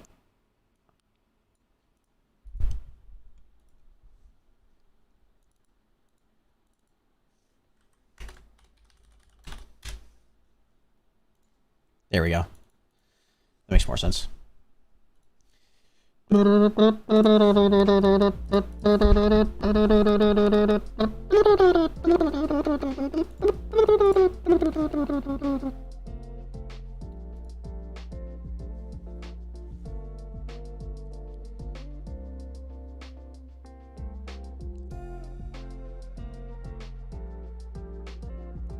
It's the creepy monster, not the cookie monster. Creeped out and uncomfortable is what visitors on the Santa Cruz Wharf are feeling after encountering this man dressed in a Cookie Monster costume. The man is believed to badger people and aggressively yell. We saw him at the beginning. I'm sorry, dude. The reporter's voice? What? What? The reporter's voice? Why does the microphone sound so bad? And I don't want to be mean, but why does it sound like a 12-year-old boy? It's the creepy monster, not the cookie monster. Creeped out and uncomfortable is what visitors on the Santa Cruz Wharf are feeling. Sorry, that's after mean. I shouldn't say encountering that. this man dressed in a Cookie Monster costume. The man is believed to badger people and aggressively yell. We saw him what's at this? the beginning of the wharf, and at first glance, it seemed like maybe it would be fun to do a selfie or something with him, but we were away from him. And then we went to the back of the wharf by the sea lions, and that's when we noticed him coming out that direction, making a commotion, and he was getting in people's faces. I saw him on the day that the Sesame Street creator died, and I told you he was sad about that. But then he kept showing up, and I guess people were complaining out here about him. The Santa Cruz Police Department is warning visitors to keep an eye out Santa for the Cruz. man, telling them to not engage. Police tell us the man has faced criminal charges in other parts of the country, although police could not provide the any heck? additional details. Yeah, he's a weirdo. What's up, Chase? He puts a definite weirdo. I actually got him to take a picture of my dog. Yeah, he kind of creeped my dog out, too. The police say they've received several calls, but at this point, the man has not committed any crimes in the city. People are too bored, dude. People need hobbies, man, and it needs to be something other than this. Why are we acting like this is a surprise? This man has been battling a serious addiction for nearly 60 years. Okay, dude. Okay.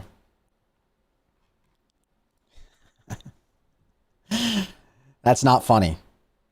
Sorry, I didn't mean to be mean about the voice either. I shouldn't have said that.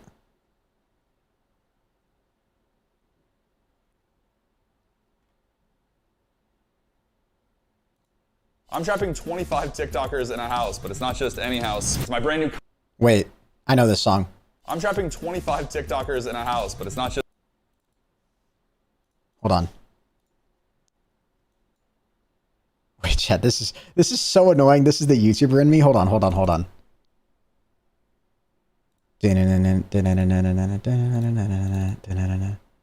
I have that song. That's not it. That's not it. Hold on, I know this. No, I have this song saved somewhere. It's not, I know it's not that one.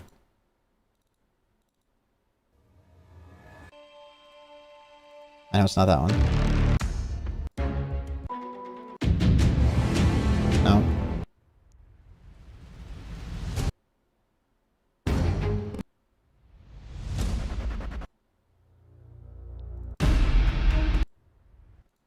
Wait, what was it again? I'm trapping 25 TikTokers in a... I've used that music before, bro.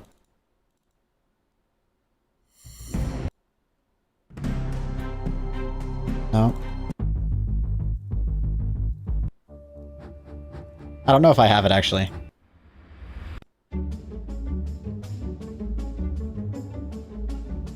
Maybe I don't have it.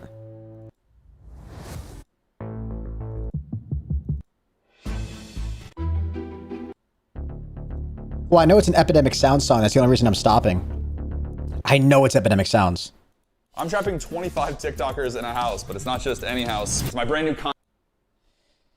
Dude, now this is gonna bother me. Hold on. I know this is so annoying, guys, but I have to look this up. What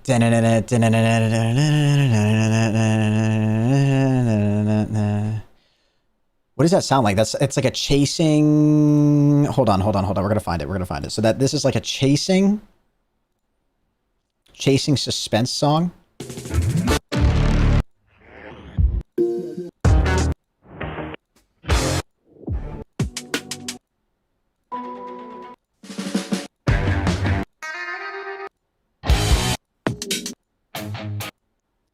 We didn't narrow it down.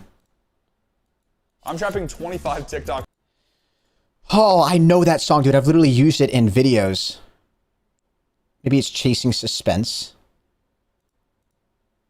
It's going to be Chasing Suspense. Most popular.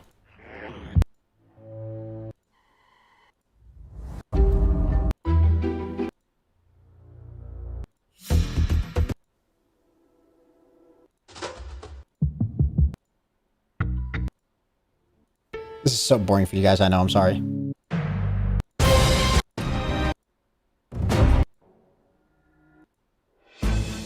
I'm wrong about the criteria. It's not Chasing Suspense. I'm trapping 25 TikTok... I don't even know if it's... Chasing... Busy and frantic, maybe?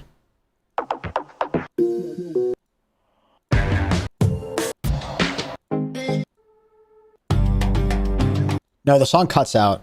I'm trapping 25 TikTokers in a house, but it's not just any house. It's my brand new content house. Beautiful, isn't it? Full of TikTokers ready to generate me money. But I don't care how big these TikTokers are because today I'm going to put them through the gauntlet because I need the best for my new content house. And I know what you're thinking, Eric, every influencer house ends up in flames. But not mine. Anyway, I've got my secret lair up here. Big upgrade from last time. Huh? All right, can you guys hear me? Do I recognize any of these people?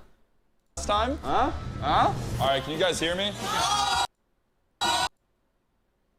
Chad, does anybody recognize any of these people in this video? They're all apparently like big TikTokers. Okay, I know that Willy Wonka guy. That's like the only person I think that I know.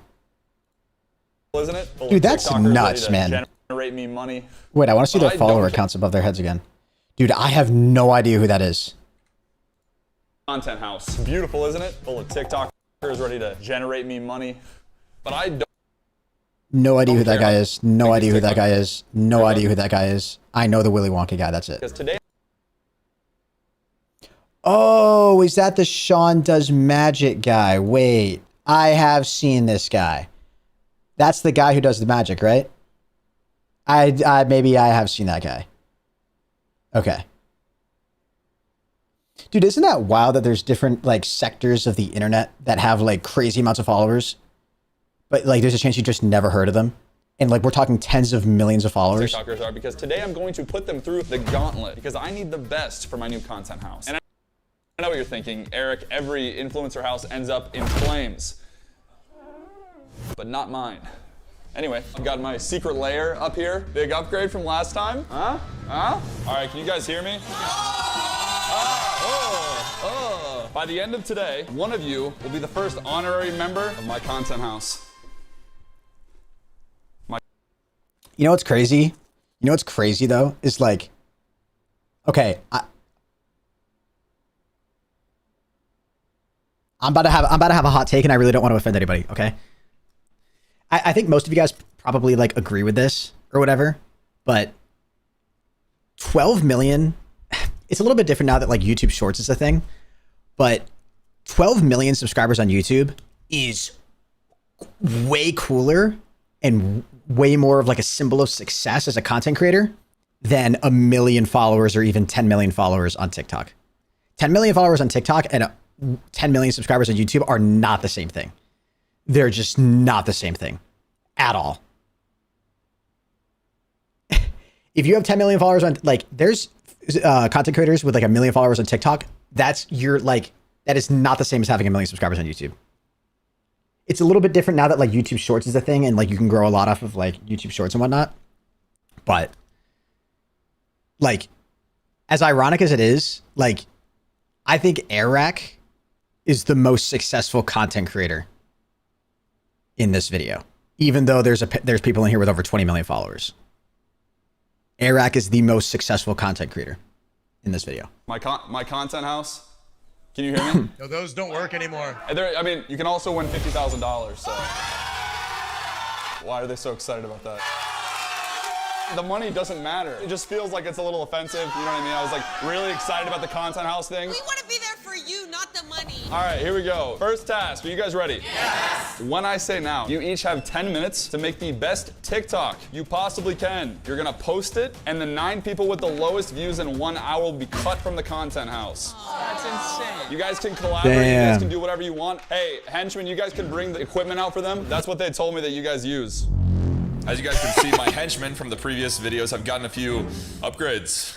Anyways, we're gonna start in 3, 2, 1, go. Bro, this should be easy for them. This is literally their job. I've chosen these people here very specifically, not because of their following, but because of their personality. People I think would be a good fit for my content house. So I'm gonna introduce you to a few of them. That is Courtney Gibson. She has 2 other sisters in the competition. I just feel like for some reason, y'all are gonna want them to win.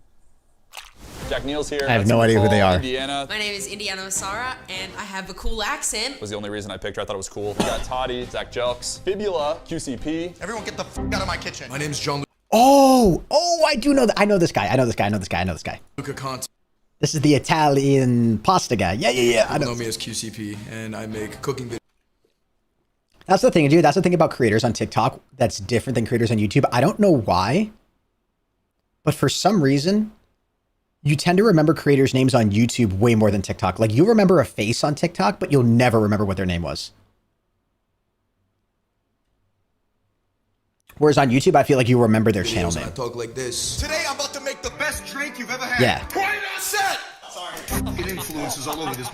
We got Tristan, Riley Lewis, Ellie Van Deal, that's Tila. Today should be very interesting because literally one of my exes is in the house. Jack Neal, I'll call him out. So far, whoa, there's a little bit of sexual drama. tension. I can feel it. Willy Wonka, he also said I could call him Daddy, so Daddy. My name is Duke Depp.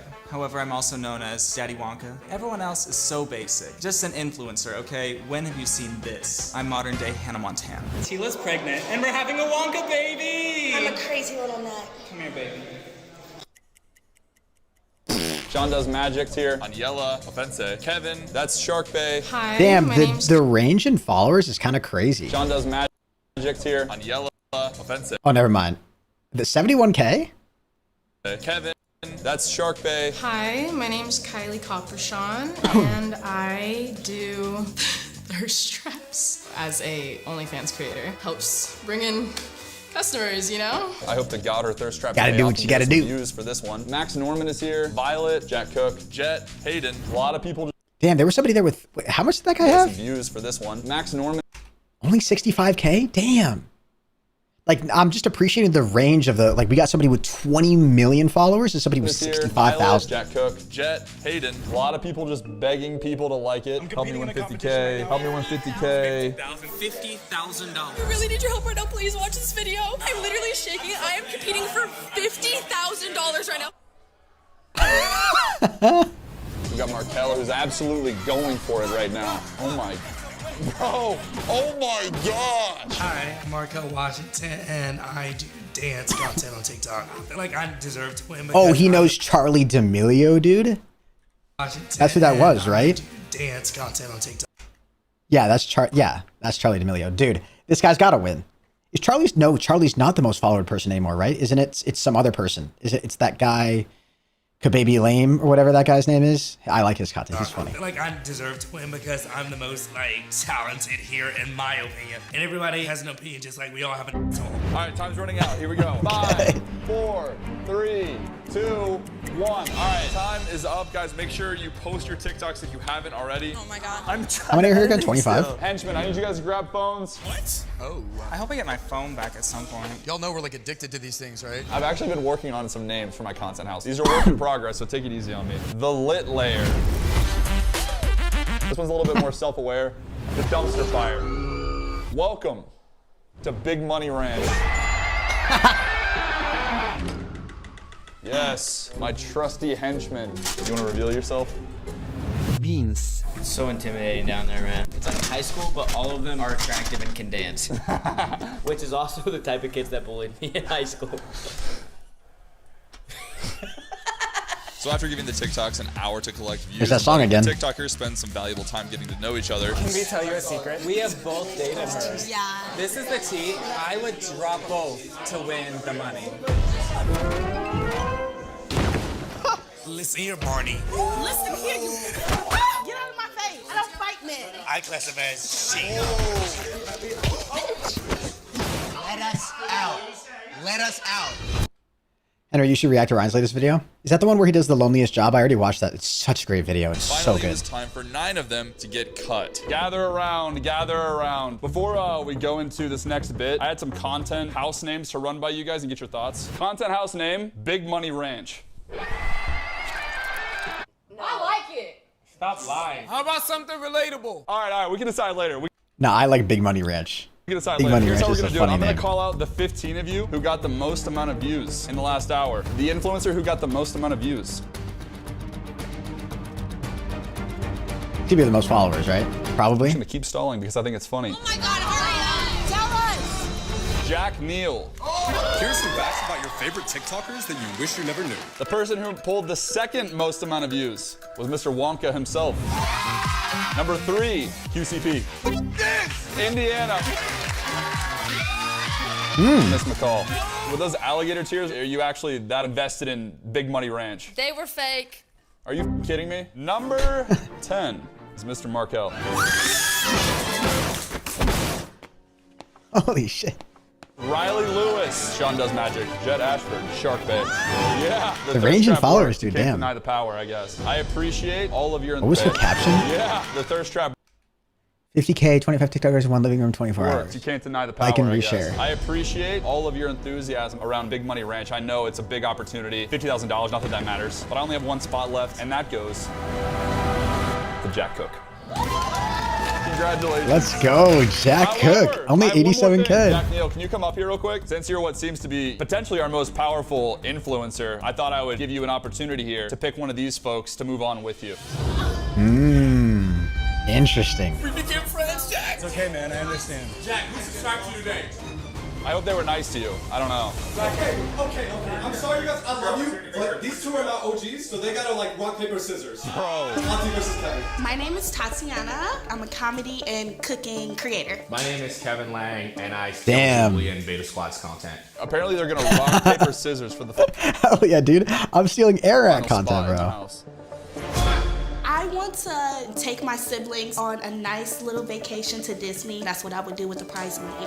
Hell I yeah. deserve to win. I have no business winning, but I'm gonna take the money and run. I like that editing. She got it! Wow! Congratulations. Henchmen, you guys can go ahead and grab those who did not make the cut. If you guys didn't make it, thank you guys for being here. I love you guys so much. Welcome to the next round. For the next task, I'm gonna need you guys to pick somebody in the room to be your partner. I just have a feeling like I'm gonna need you for this one. I feel like you and I, we can kind of just like fly under the radar. We gonna kill this. What do you guys like most about each other? What I like most about QCP is his body and his content. He shows his body off and it draws the audience You could have at least said content first. He shows his body off. Honestly, I don't know. I just hope that it's... We're gonna win. I like that McCall's really like easy to talk to. I love how this guy dresses. Do you see how beautiful this man is? I love his eyes. Connor here, he's a chill guy. You want Oh God, what do I like most about Jack? Where did you start, Tila? Where do I begin? Oh wait, these were this was the former couple, right? He's really intelligent and he works really hard, and I think that's really sexy. I like her communication. There's been a couple technical difficulties, but other than that, we've overcome them, and we got a solid team here. By the way, the reason I'm doing this video with TikTokers is because about 6 months ago, I made a video where I trapped 25 strangers in a house. And in that video, I said if we had 500,000 likes, I would do this with YouTubers. And I think we're like 20,000 likes away from making it. So if you want to, you should go watch that video and hit the like button so we can make this, except with your favorite YouTuber. Interesting, dude. That does not seem like YouTube meta for him to do. A call to action on a separate video within another video. Now people are just going to click off this one, right? And we're bringing them to the Dude, next Eric's like a room, meta which guy. I wonder why he is did that. Dance Dance Revolution. Ain't no W. way right now. I've never played Dance Dance Revolution. My reasoning is that dancing is light work for TikTokers, right? It should be a basic necessity of the job. What do you guys think of those little machines behind you? I haven't played, but I'm just really good at dancing, so I really think I'm gonna excel in this challenge. Yeah, that's why. You know, you don't even have to talk really, Markel. I already accepted that you were gonna get through it, so I'm talking about everybody else. Dude, I can't keep a beat to save my life. I'm gonna have you guys go up team by team. First team up is Indiana and Riley. McCall and Kylie. Let's try our best. I'm gonna try my very hardest just for you. All right, so both teams, I want you guys to look at each other, size each other up, and now I just want to clarify, when I said I'd be pitting you against each other, I meant that I'd be pitting I'd kill you the against dancing, your dude. partner. Have you guys seen me floss? Yeah, so one person from each team will be going home right now. Hey, I love you. I love you too. No matter what happens, I love you, dude. I love how you can see Eric talking in the background still. Hey, I love you. I love you too. No matter what happens, I love you, dude. I'm actually completely. This dude just moves for a living. So I'm just gonna bring my A game and make the best dancer win. We're probably still an even matchup, but in a bad way. We're both equally bad. Yeah. You guys can start the round. Wait, oh my God. The call to action work as the video gained 33,000 likes. Damn.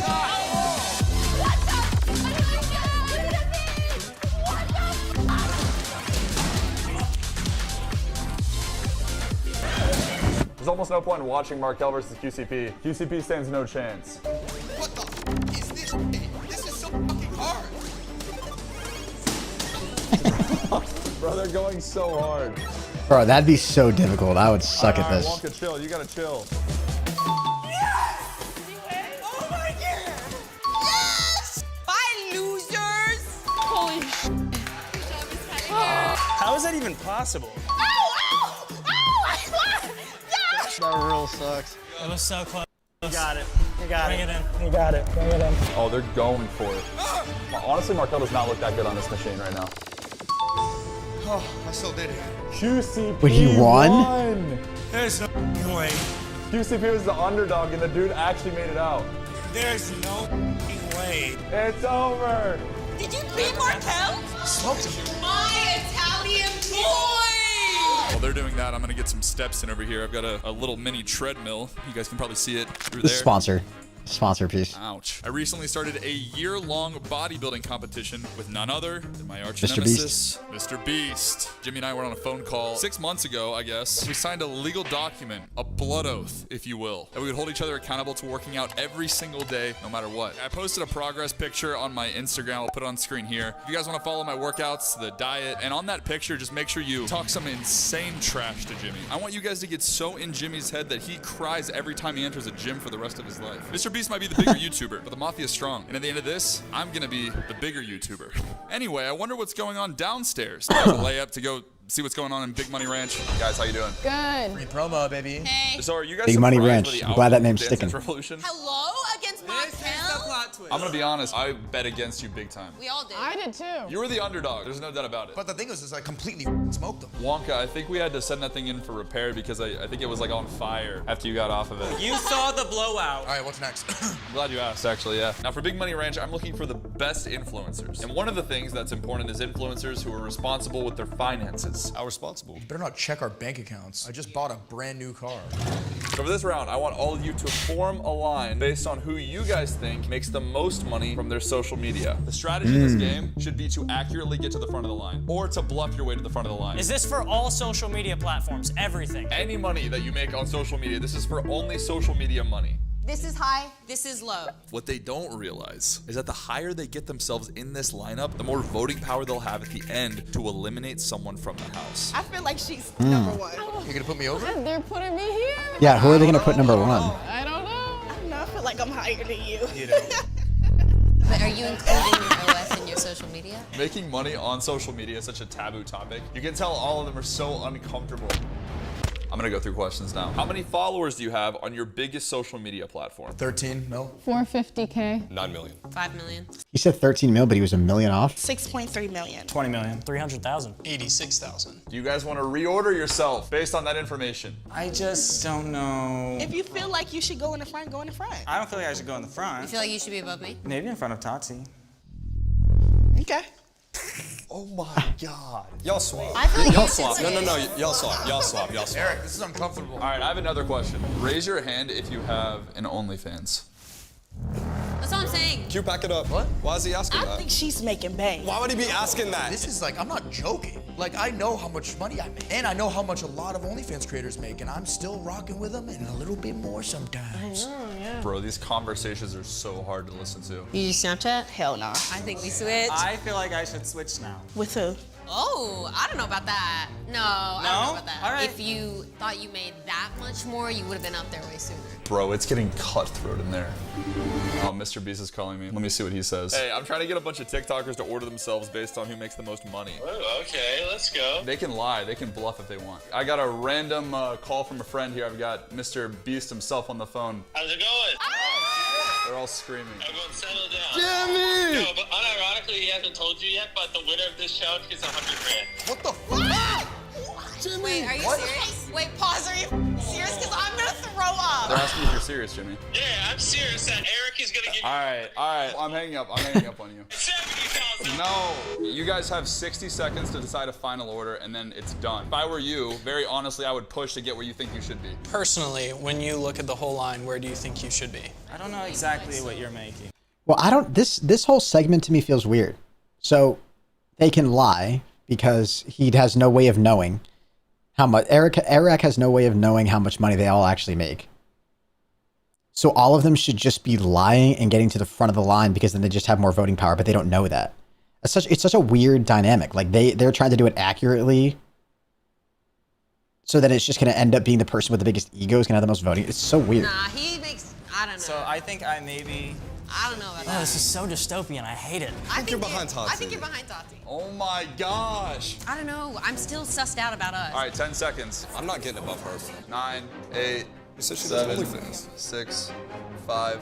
I wonder how much they make. Guys, get in. 2, 1. Congratulations, guys, on finishing what you believe to be the right order. Congratulations especially to the people in the front of the line, because those of you that climbed to the front of the line have earned more voting power compared to those in the back. So QCP, the front of the line here, you get 8 votes. Jack, you get 1 vote. So it goes 8, 7, 6, 5, 4, 3, 2, 1. And you're about to go vote to eliminate 2 people from the lineup right now. What? Wait, so we gotta go vote to eliminate 2 people? You guys are my top influencers right now. I need your help picking who's gonna stay in the house. This is. I have the least voting power, but I feel terrible still. Ooh, QCP. I have to start standing now, bro. This is so stressful. If you've got 8 votes, damn, yeah, wouldn't you just pile up on somebody? Just write down one person's name. Damn, they're all voting. Damn, they are butthurt about QCP, bro. They are butthurt. No. She's giggling. Why is she laughing like that? How much money do they make, bro? Dude, what's she debating? Guys, how we doing? We're stressed. I kind of get this vibe that you guys have sort of become friends. I think we're good. I mean, I would hang out with y'all again. Yeah, I would. I would. I have the votes right here. This is all the votes. I feel like a real show host saying this, huh? Am I doing a good job? The first of 2 people to be eliminated is... All right, tell us these votes. Indiana. What? Damn. And unfortunately, I will be voting out Indiana. She's out. Thank you. Which one of y'all?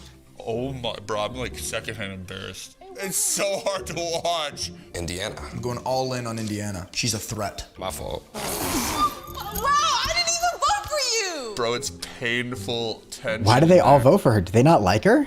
Why don't they like her? There's still one more person to be eliminated. This is what's weird about these videos, dude. Like, I wonder how much behind the scenes stuff. Like, there's hours of footage of them all hanging out. Damn, so like, if like 3 people out of the 8 here didn't like her, does she like suck or something? The last person to be eliminated. It's one of those things, dude. You can never tell somebody's personality from like TikToks, man. These like edited videos.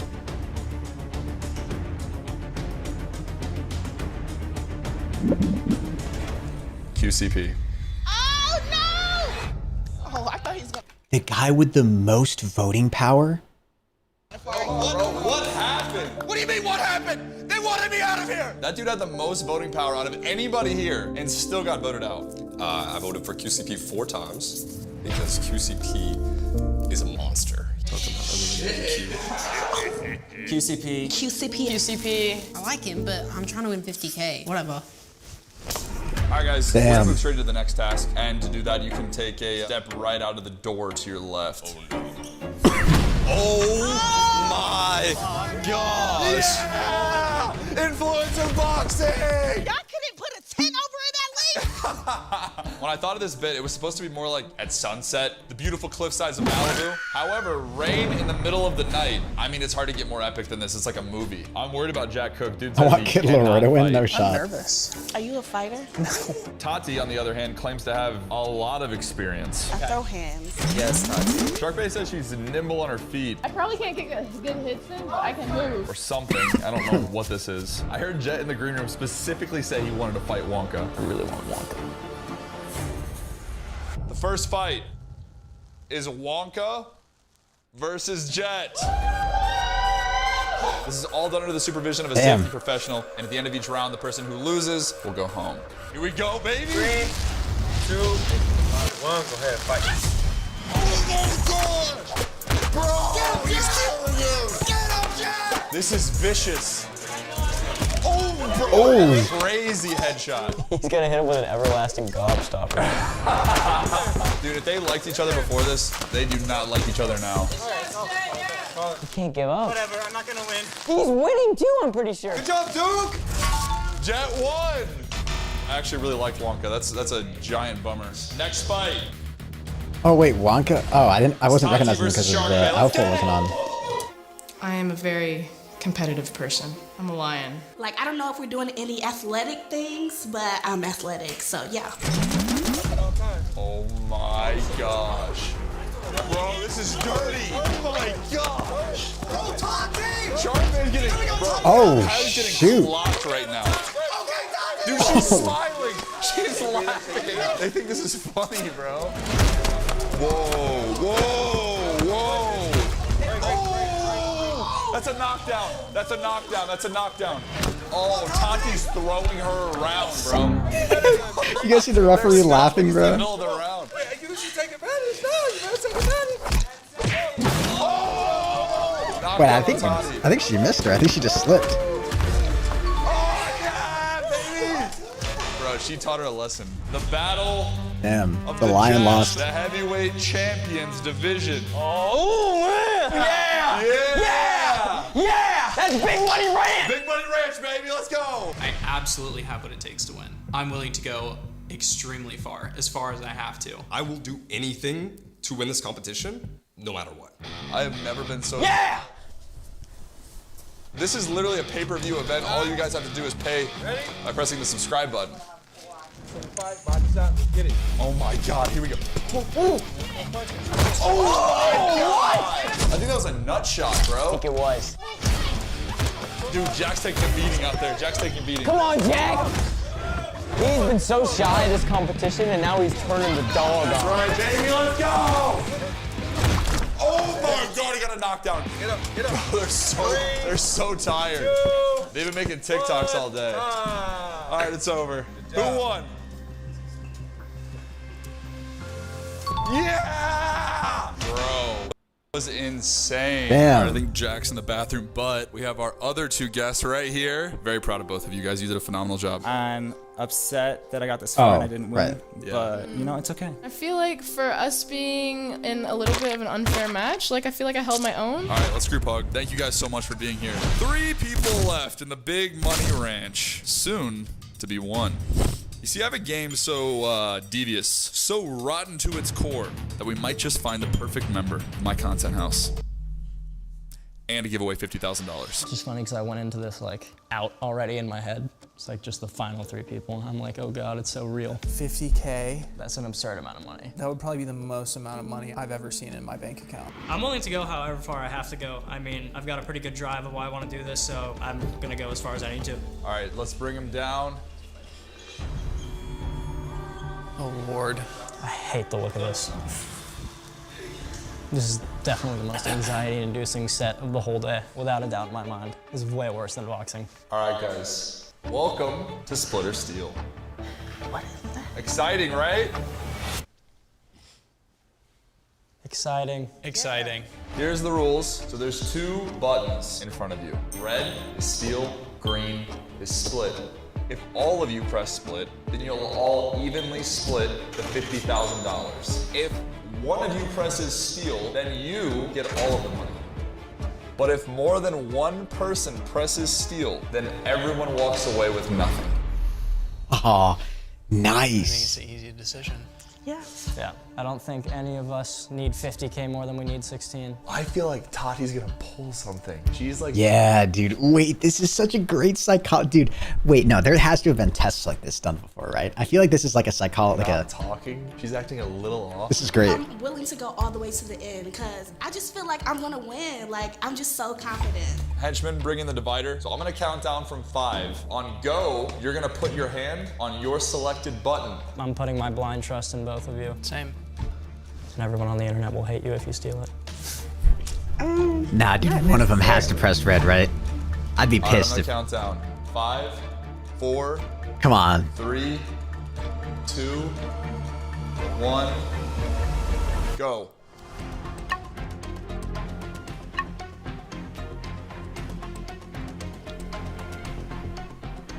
think she's gonna stab him in the back. I think she's gonna stab him in the back.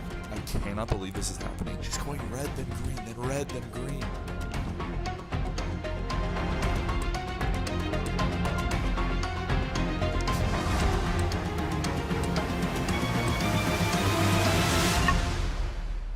She put it on green. They cut it. She put it on green. I think we all made our decision. I think we're all confident in each other. Yeah. Final decisions are in. I didn't She put it on green. like this, I'll be honest. Tati, can you stand? Jet, can you stand, please? Jack, can you stand, please? I want you guys to all look at each other in the eyes right now. They all pressed green, right? One of you pressed red. Because you all just split $50,000. Oh yes. Let's go! Yeah, dude, it was so obvious, bro. They cut it like she was about to press red. So worried. Yes. 50K on Guys, bring it. Oh, bro, that's such a like, dude, psychologically, like, you have, it makes, oh, it's just how much trust do you have in the other people, right? If you genuinely believe the other people are going to be pressing green, then you have to press red. You have to. Bring it in. Congratulations on the $50,000 is yours. Woo! And more importantly, you guys are brand new members of the Big Money Ranch. It's in their actual TikTok descriptions to prove it, right? For sure. The link is in the top of the description to the last one. Get that one to 500,000 likes, and we make a YouTuber edition. That's pretty much it. I'm leaving. Good video. Good video, Eric Rack. I want to see Eric's rack. You know what I'm saying? I cut my finger making lunch, so I placed an order for some Band-Aids a couple minutes ago, and now they're 4 seconds away. That is a nearly silent drone system that can deliver a package from the sky right to my backyard in as little as 2 minutes with dinner plate accuracy. And as far as I'm concerned, that's basically teleportation. This Have you guys ever watched a Mark Rober video? Like, do you guys know who Mark Rober is? is the very near future of package delivery from a company called... Please tell me you guys know who Mark Rober is, right? If you guys don't know who Mark Rober is, then we won't watch the video. I don't even know if I want to watch another 20-minute long video, to be honest, but Barry knows who he is. Rodney knows who he is. Okay. His videos, he's amazing. He's amazing. He's so good. I gotta piss though, chat. So, what do we want to watch? This is such a great video, by the way. Just throwing that out there. Taking my supercar collection to McDonald's. I hate that that video has 9 million views, dude. That's so annoying. And just like that, we're back. That's so annoying.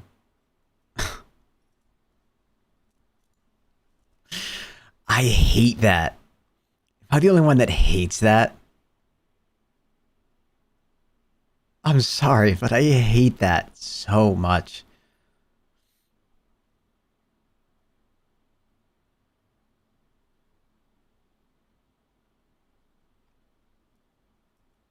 W thumbnail, by the way.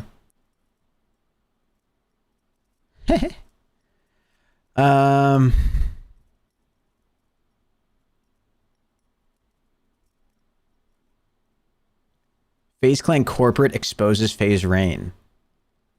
Wait, what? I'm going to try and speak on them a little bit differently. I know, obviously, Tico has been speaking out over the last week and Rain over the last few months. And while the situations may seem pretty similar, they are quite different. So I'm going to try and separate that a little bit. FaZe Seabass is somebody who's been working at FaZe for over 12 years now, and he's always been mainly on the corporate side of things. If you're an OG fan, then you've definitely seen him in some vlogs back in the day, but he just put out a response video I know Seabass. responding to Tico and Rain, giving his whole perspective on the situation. And honestly, his perspective is really, really important considering he's like one of the main dudes who works behind the scenes. But let me just say... Okay, so where's his... I just want to watch his video. I want to watch his video. Wait, FaZe Adapt exposes FaZe Rain? Is this just another one of his videos? Okay, it is. Wait.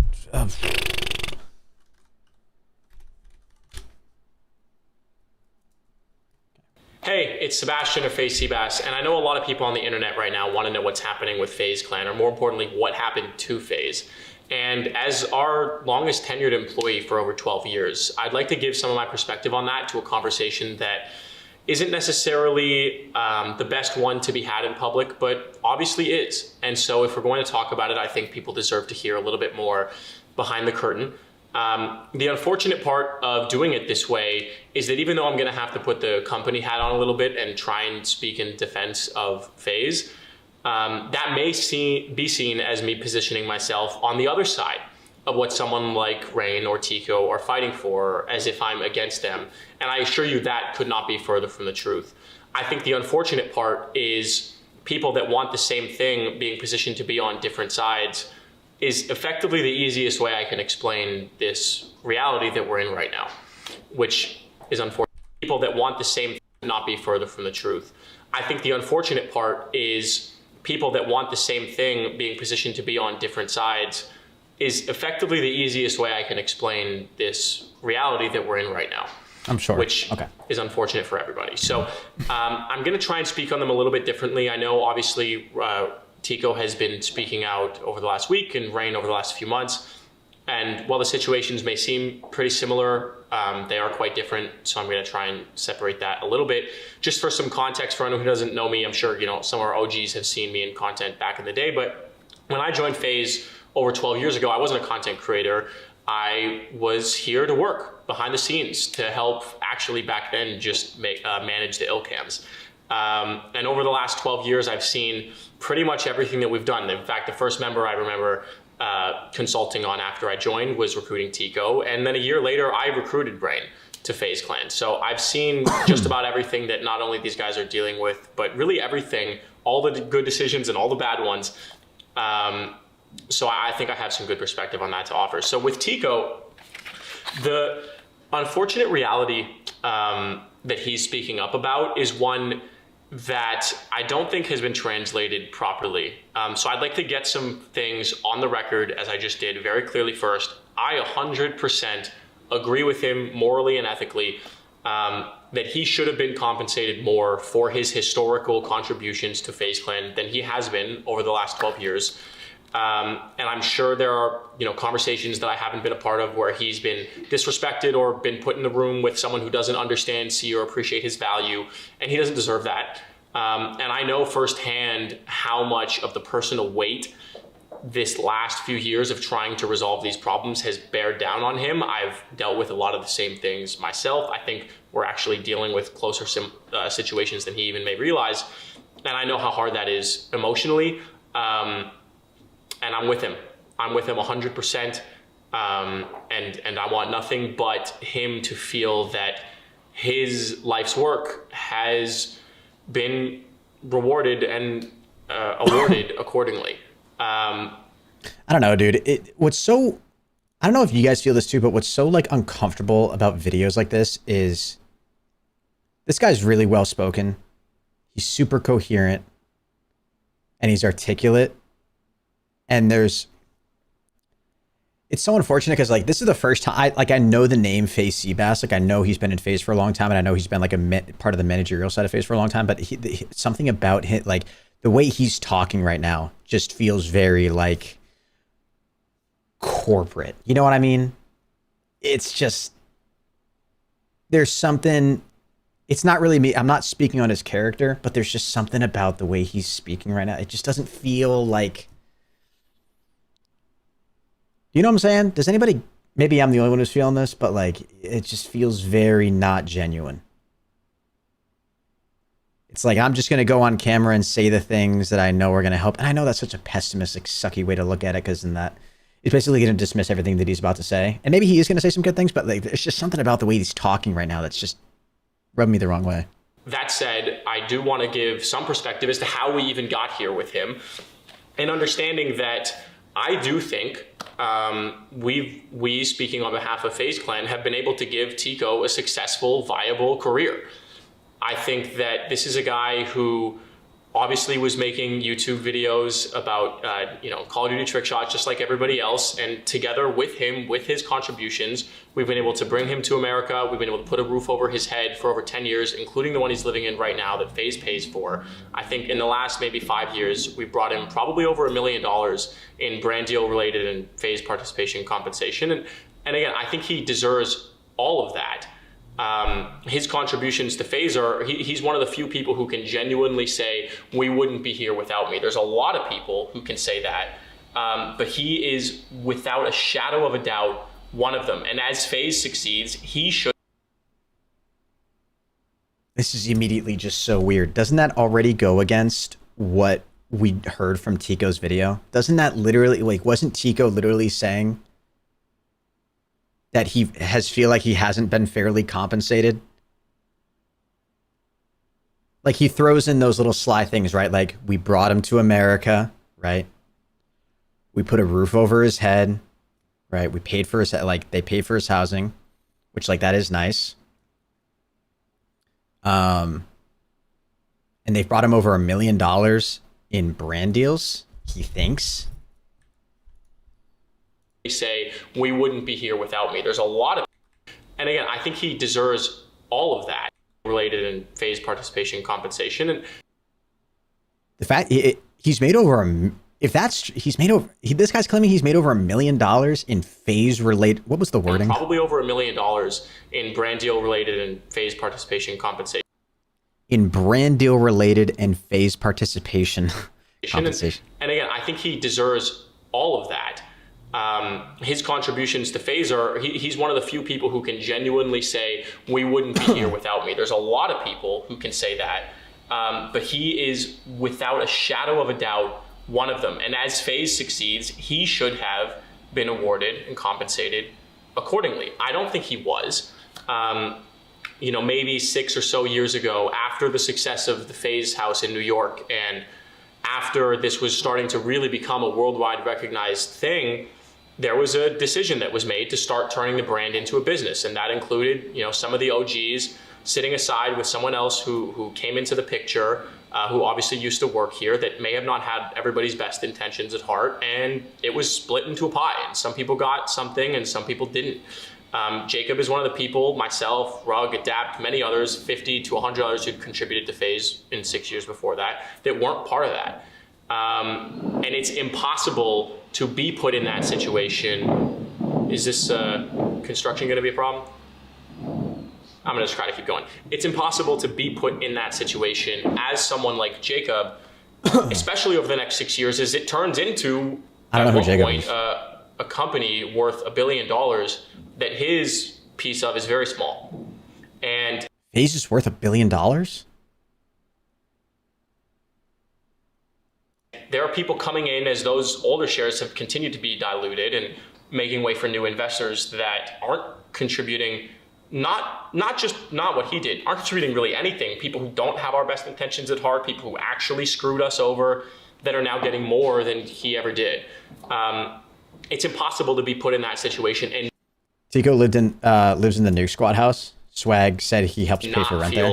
The way you feel about FaZe Clan, but I do know from working enough in our building and around the industry that when you are met with somebody who, taking that emotion and putting it to the side and just focusing on the facts, when you are met with somebody who is not needing to worry about putting a roof over their head or providing for their family or where the next where their next bill is going to come, or where their next check is going to come from to pay for their bills, and they're making hundreds of thousands of dollars a year pursuing their passion, and we're providing them and empowering them the foundation to do that, and they're staring you in the face, a genuine, honest worker who just loves what FaZe is doing and wanted to help out with your marketing degree, where their next bill is going to come, or a roof over their head, or providing for their family, or where they used to be worth $2 billion, now they're worth $30 million?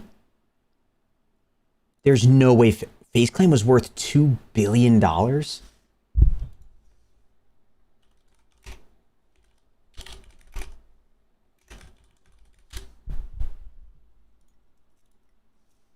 Wow, is that actually true? FaZe Clan allegedly $1 billion company after SPAC deal that will make them public.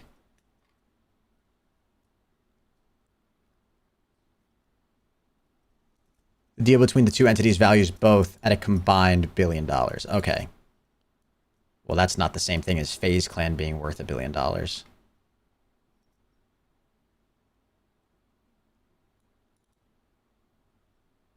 don't know.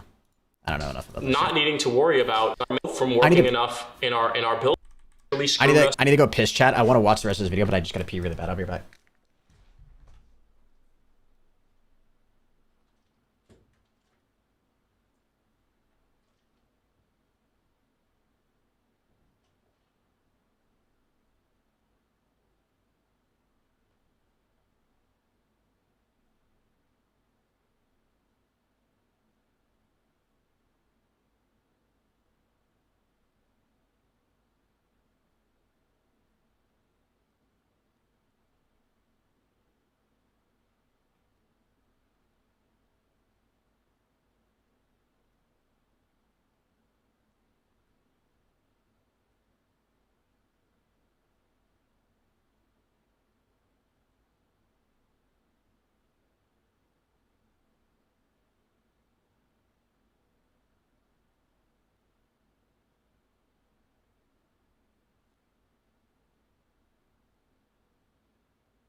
Okay, sorry guys. I had to pee really bad, and I literally wasn't able to focus, and I want to be able to hear what this guy's saying. Piece of is very small.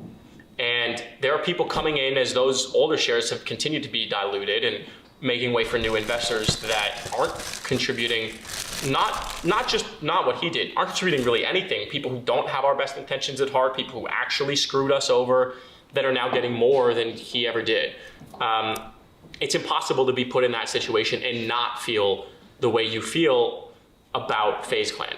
But I do know from working enough in our building and around the industry that when you are met with somebody who, taking that emotion and putting it to the side and just focusing on the facts, when you are met with somebody who is not needing to worry about putting a roof over their head or providing for their family or where the next where their next bill is going to come, or where their next check is going to come from to pay for their bills, and they're making hundreds of thousands of dollars a year pursuing their passion, and we're providing them and empowering them the foundation to do that, and they're staring you in the face, a genuine, honest worker who just loves what FaZe is doing and wanted to help out with your marketing degree, and you're being told, fuck you, this isn't enough, I need more, or I'm not XYZ.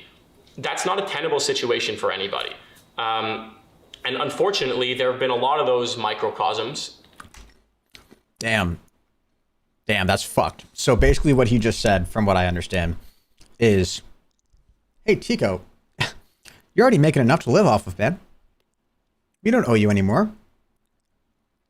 It doesn't matter what you've done for FaZe in the past.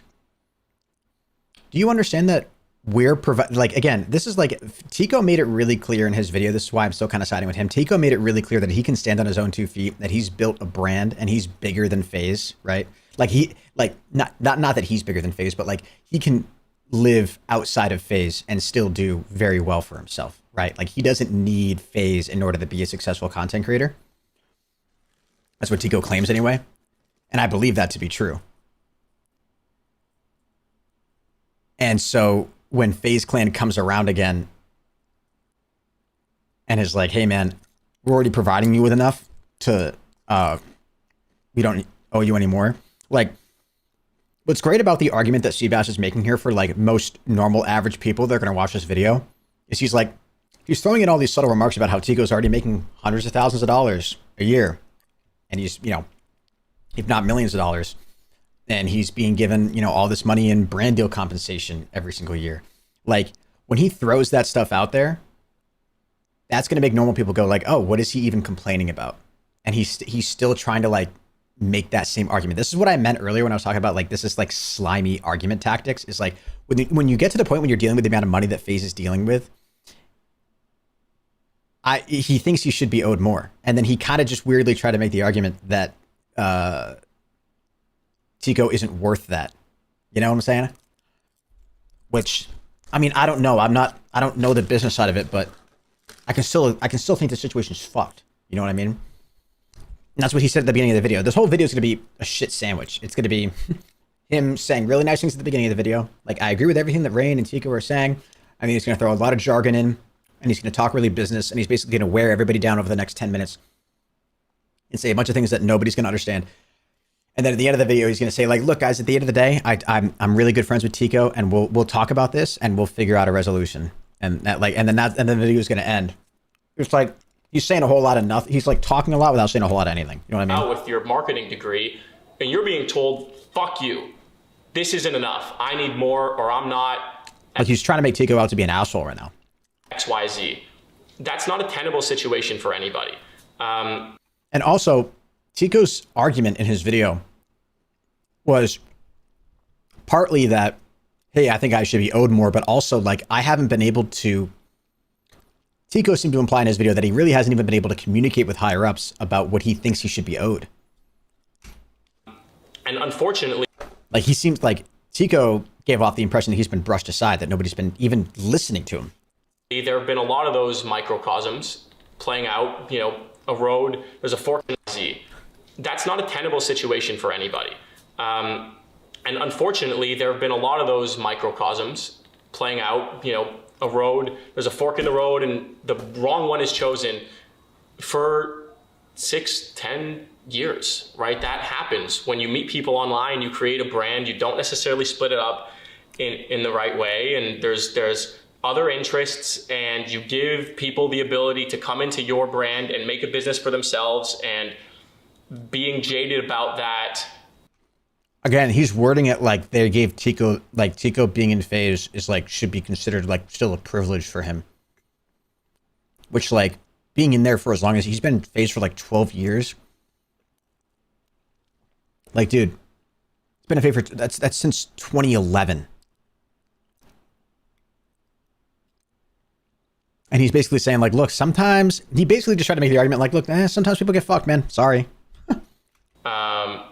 Leads towards you retreating right when we don't show up every day. And, you know, I hate the way dude, I'm sure Seabass is a nice guy, bro, but I fucking hate the way he's talking right now. I really do. It's just not real. It's like, this is just not how, like, when the camera turns off, this, like, and this guy just has genuine conversation with somebody or like texts with people back and forth. Like, I understand the executive, very like corporate approach that he's trying to take to the way he's talking through all these things, but like, this isn't how people fucking talk, dude. And this is part of the issue with what people are so upset about with FaZe, is that it doesn't feel like what it did 10 years ago. It doesn't feel like a group of guys that are all like, or, you know, a group of people that are all like playing video games and having fun together. It's turned into this like money suck. It's just been like these, again, it's one of those terrible double-edged swords that I talked about earlier, where it's like, in order for FaZe to get to the level that it's at, you did need people with really great business experience to come in and invest and take on ownership in order to drive FaZe to the level that it's at now. But as a result of that, what you ended up losing is like some of the soul of FaZe. You ended up losing like kind of what made FaZe feel so like intimate for people.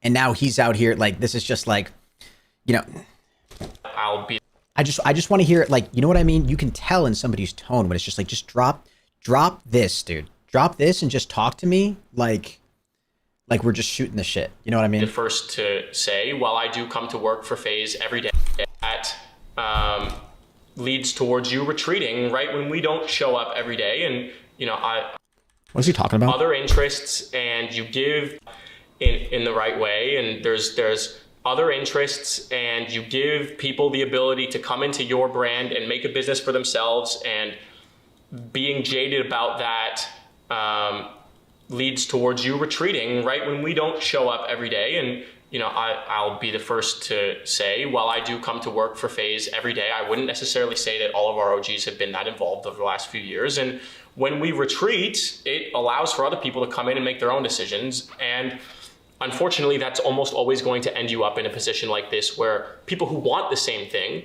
which is employees that are fans of FaZe, work here for that reason and want nothing more than it to succeed, are sticking their hand out to someone like Tico and Rain saying, let's work together. But the view on the other side is, you screwed me over. Why would I work with you? And I understand both sides. I unfortunately think that this is a conversation that is better had behind the camera.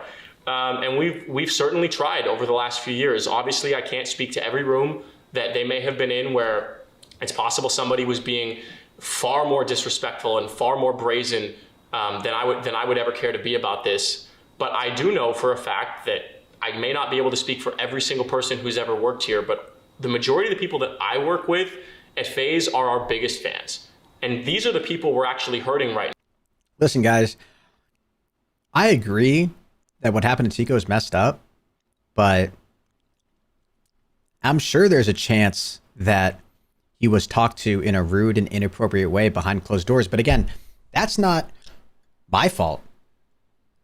And all of the people who work at FaZe, all the people that I know, they're all FaZe's biggest fans. You know, we're just hardworking people that just show up every single day to try to make FaZe better. Me or my people would never do that.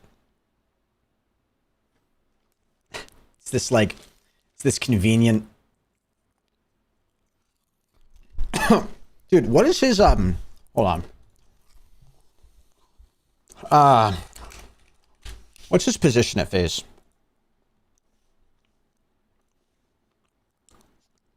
Content creator. Okay. What's his position at FaZe?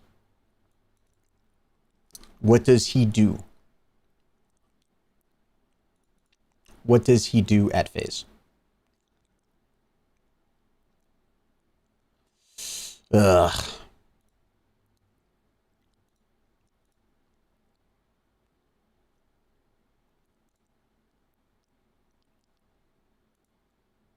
What's his title? That's what I'm trying to figure out.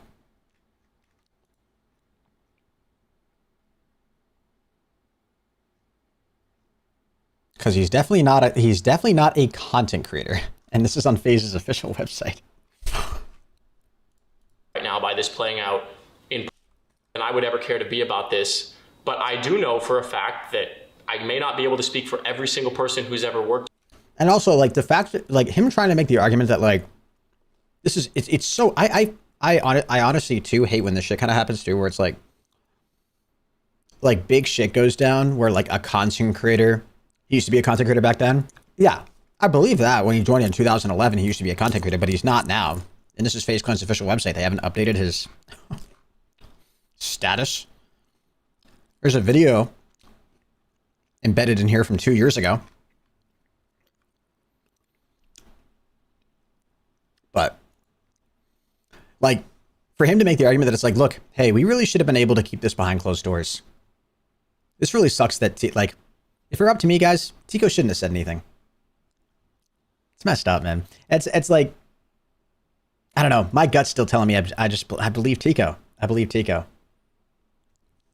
Here, but the majority of the people that I work with, and for like Tico, I don't think Tico is just like out there just making slanderous comments without actually taking into consideration. Like, he doesn't give off that vibe. Like, the vibe I get from Tico is that he genuinely gives a fuck about FaZe, and he feels hurt and betrayed.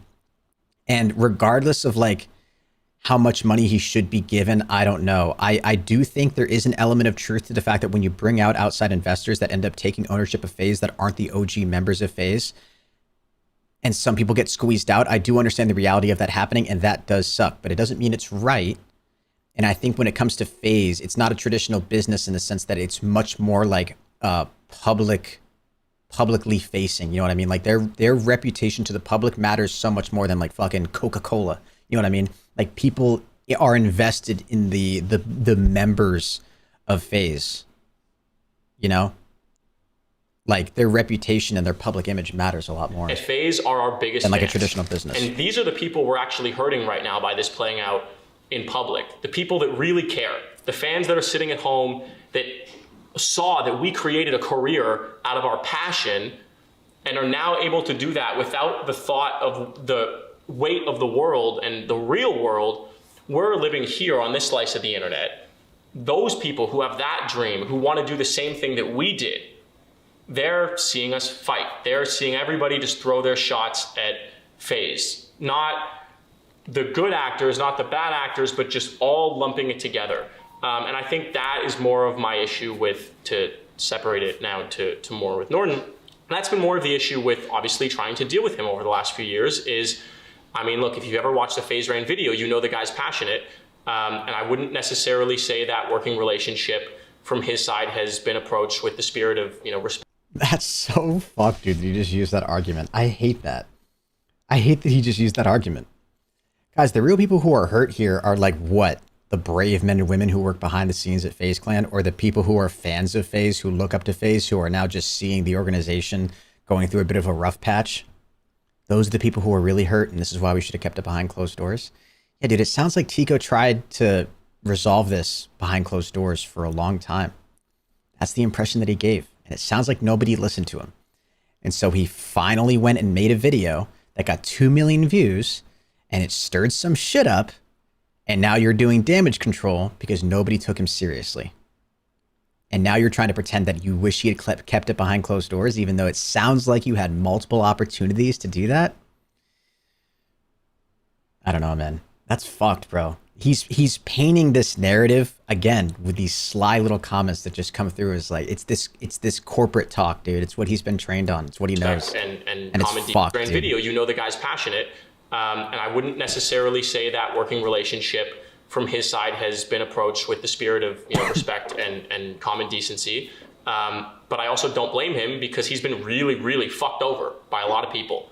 Not even just within this slice of the internet, just in life. And I feel for him. I've tried many times, even I wouldn't say my relationship with Norton right now is on good terms, which sucks because this is a guy that I've known for literally 12 years. This guy, I remember when I was in university, there was a couple months I was like, I was paying for stuff and money wasn't coming in, so I was struggling to make rent, and he paid for my rent for months. No, I've never talked about, like, that's the kind of guy that this guy is. And he's looking at the piece of the pie that he got, and it's like, well, everybody else got a bigger piece now. We're this public company, and who are all these people? Who are all these, directors and XYZ that don't have our interest at heart?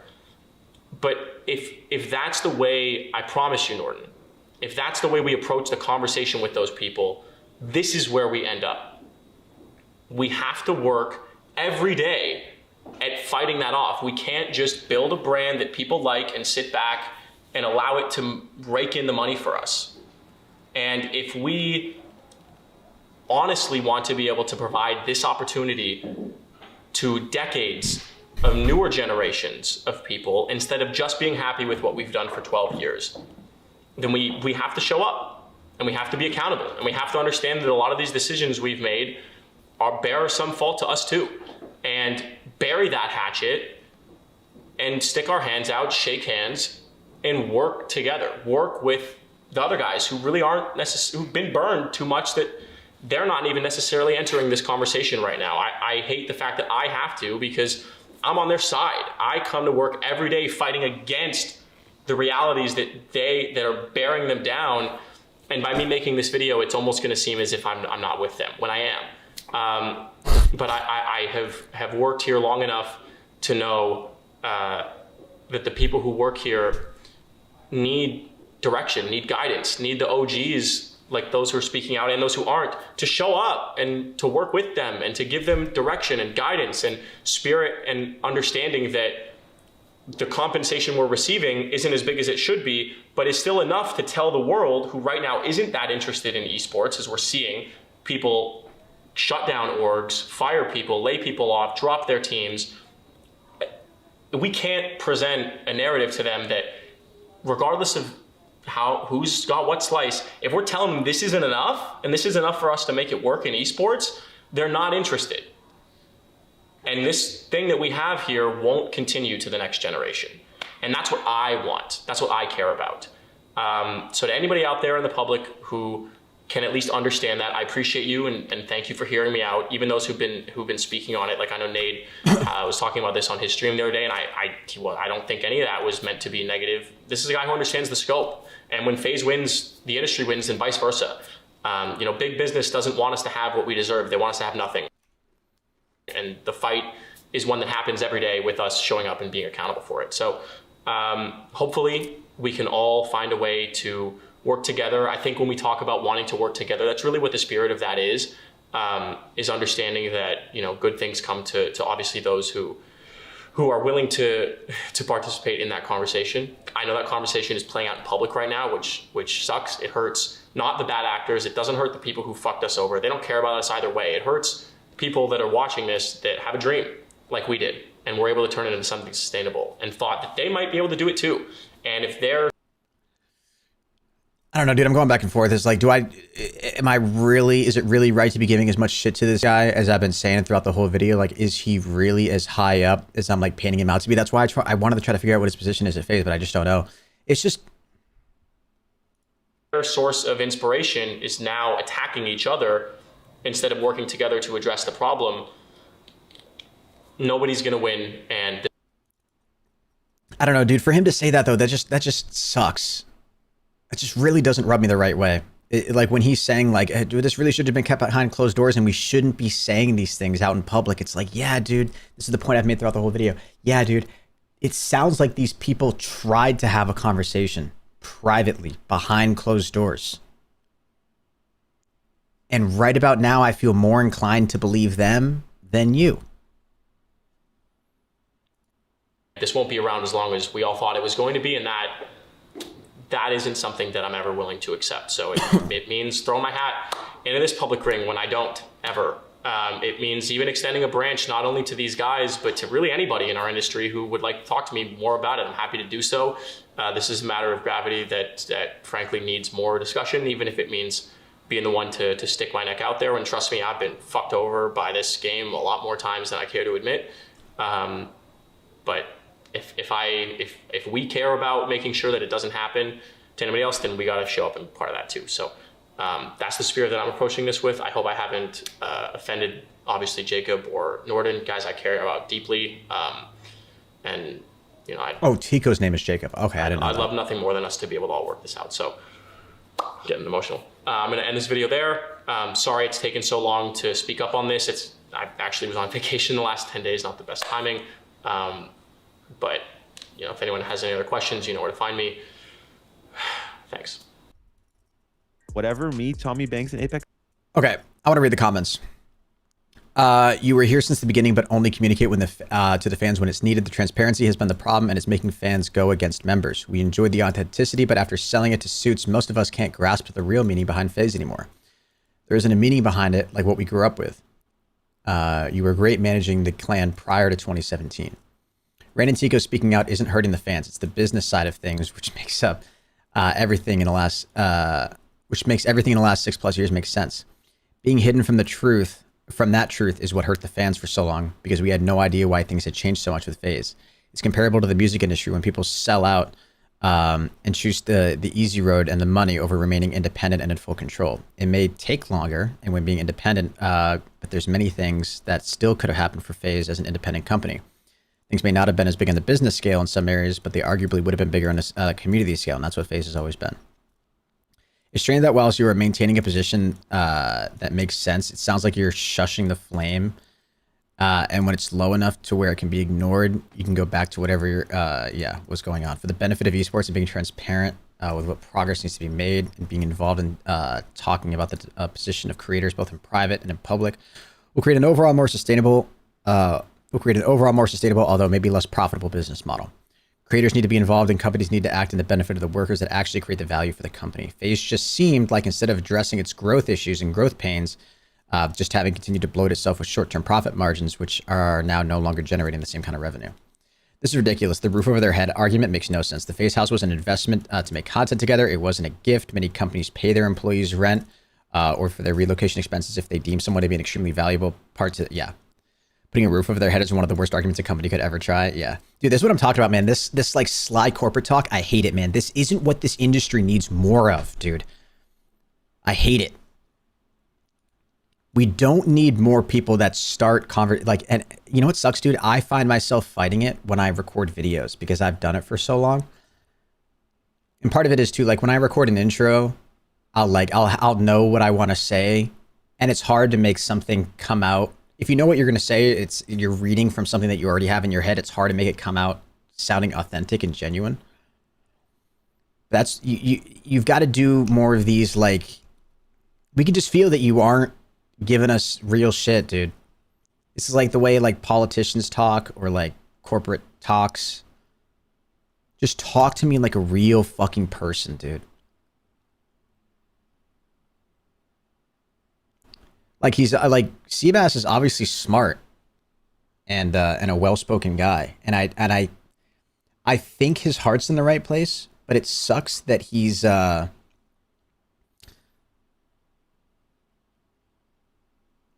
don't know. It sucks that he's kind of taken this route. It sucks that he's taken this route. And you can see these like big responses from people in the comments section, man. Like, this video got 56,000 views and has 700 comments. Like, people give a shit about this stuff, you know? With all due respect, it seems to me like something is missing here. I watched FaZe during my teenage years, stopped watching as I matured. When you IPO'd last year, I informed myself a bit about your position. The value of the company was its content. Now that content is simply not good anymore, and that's kind of where Rain and Tico are going. Nothing to do with their compensation, more with bad management. For someone with a lot of nice memories of the clan, it is sad to see, and I hope you come back. But in reality, from a business perspective, it seems like you're lost, no structure, no direction, and in need of a big turnaround. I would stay the hell away from putting money with you. Also, your financial position is very weak. I have much respect for you, Sebastian. That background work from the last 12 years was great, but I think you kind of missed the main point. All the best. Hearing how Rain paid for Seabass's rent years ago just shows how great of an individual Norden is. Yeah. And don't get me wrong, guys. I don't know how many of you guys are even so listening to me. I don't like it when people make the argument of like, FaZe Clan isn't what it used to be. Fortnite isn't what it used to be. Call of Duty isn't what it used to be. It's like, yeah, dude, that shouldn't be the argument. I'm so sick and tired of like nostalgia talk, dude. It's so meaningless. Because oftentimes it's not even like factually true. People just like to fantasize and romanticize a period in their life, and that people always romanticize the past all the time. It's just easy. It's like, oh, things were better in the good old days. Remember the good old days when this was happening? Like, I can almost guarantee for like 90% of you guys, in 10 years from now, you'll look back on like this time in your life that you're in right now fondly. It's just kind of like what we do. Even if this time in your life actually kind of sucks, you'll look back on it fondly. Yeah. So it's not so much that FaZe Clan needs to become what it was. It just needs to like, just needs to get some more like genuineness, some authenticity back. I don't know, dude. But at the end of the day, too, this happens to like every brand.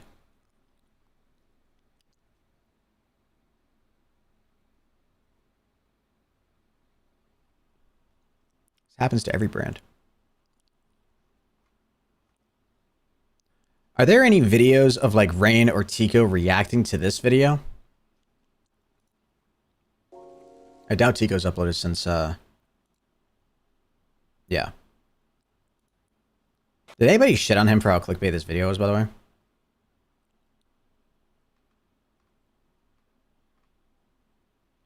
Because that kind of bothered me. They're all still in support of him.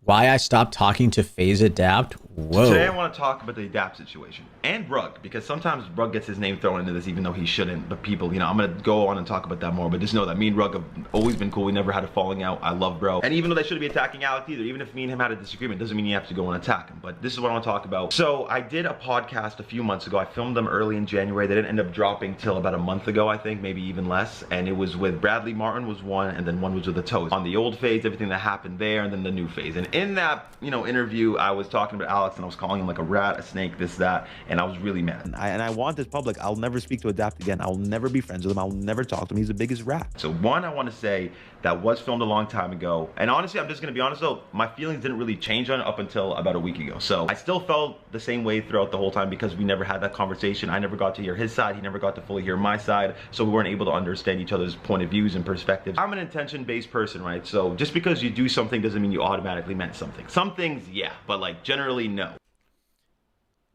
All of you guys can feel how much more genuine this video feels, right?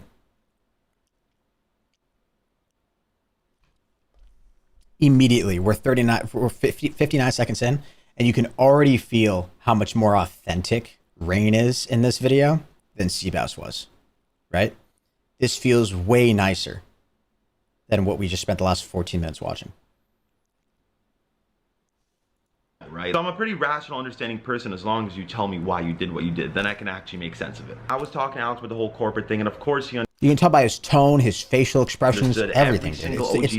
It's little minute shit, but this stuff fascinates me too, also on like a psychological level. I find this aspect of YouTube really interesting, where it's like, this is what people crave with content creators.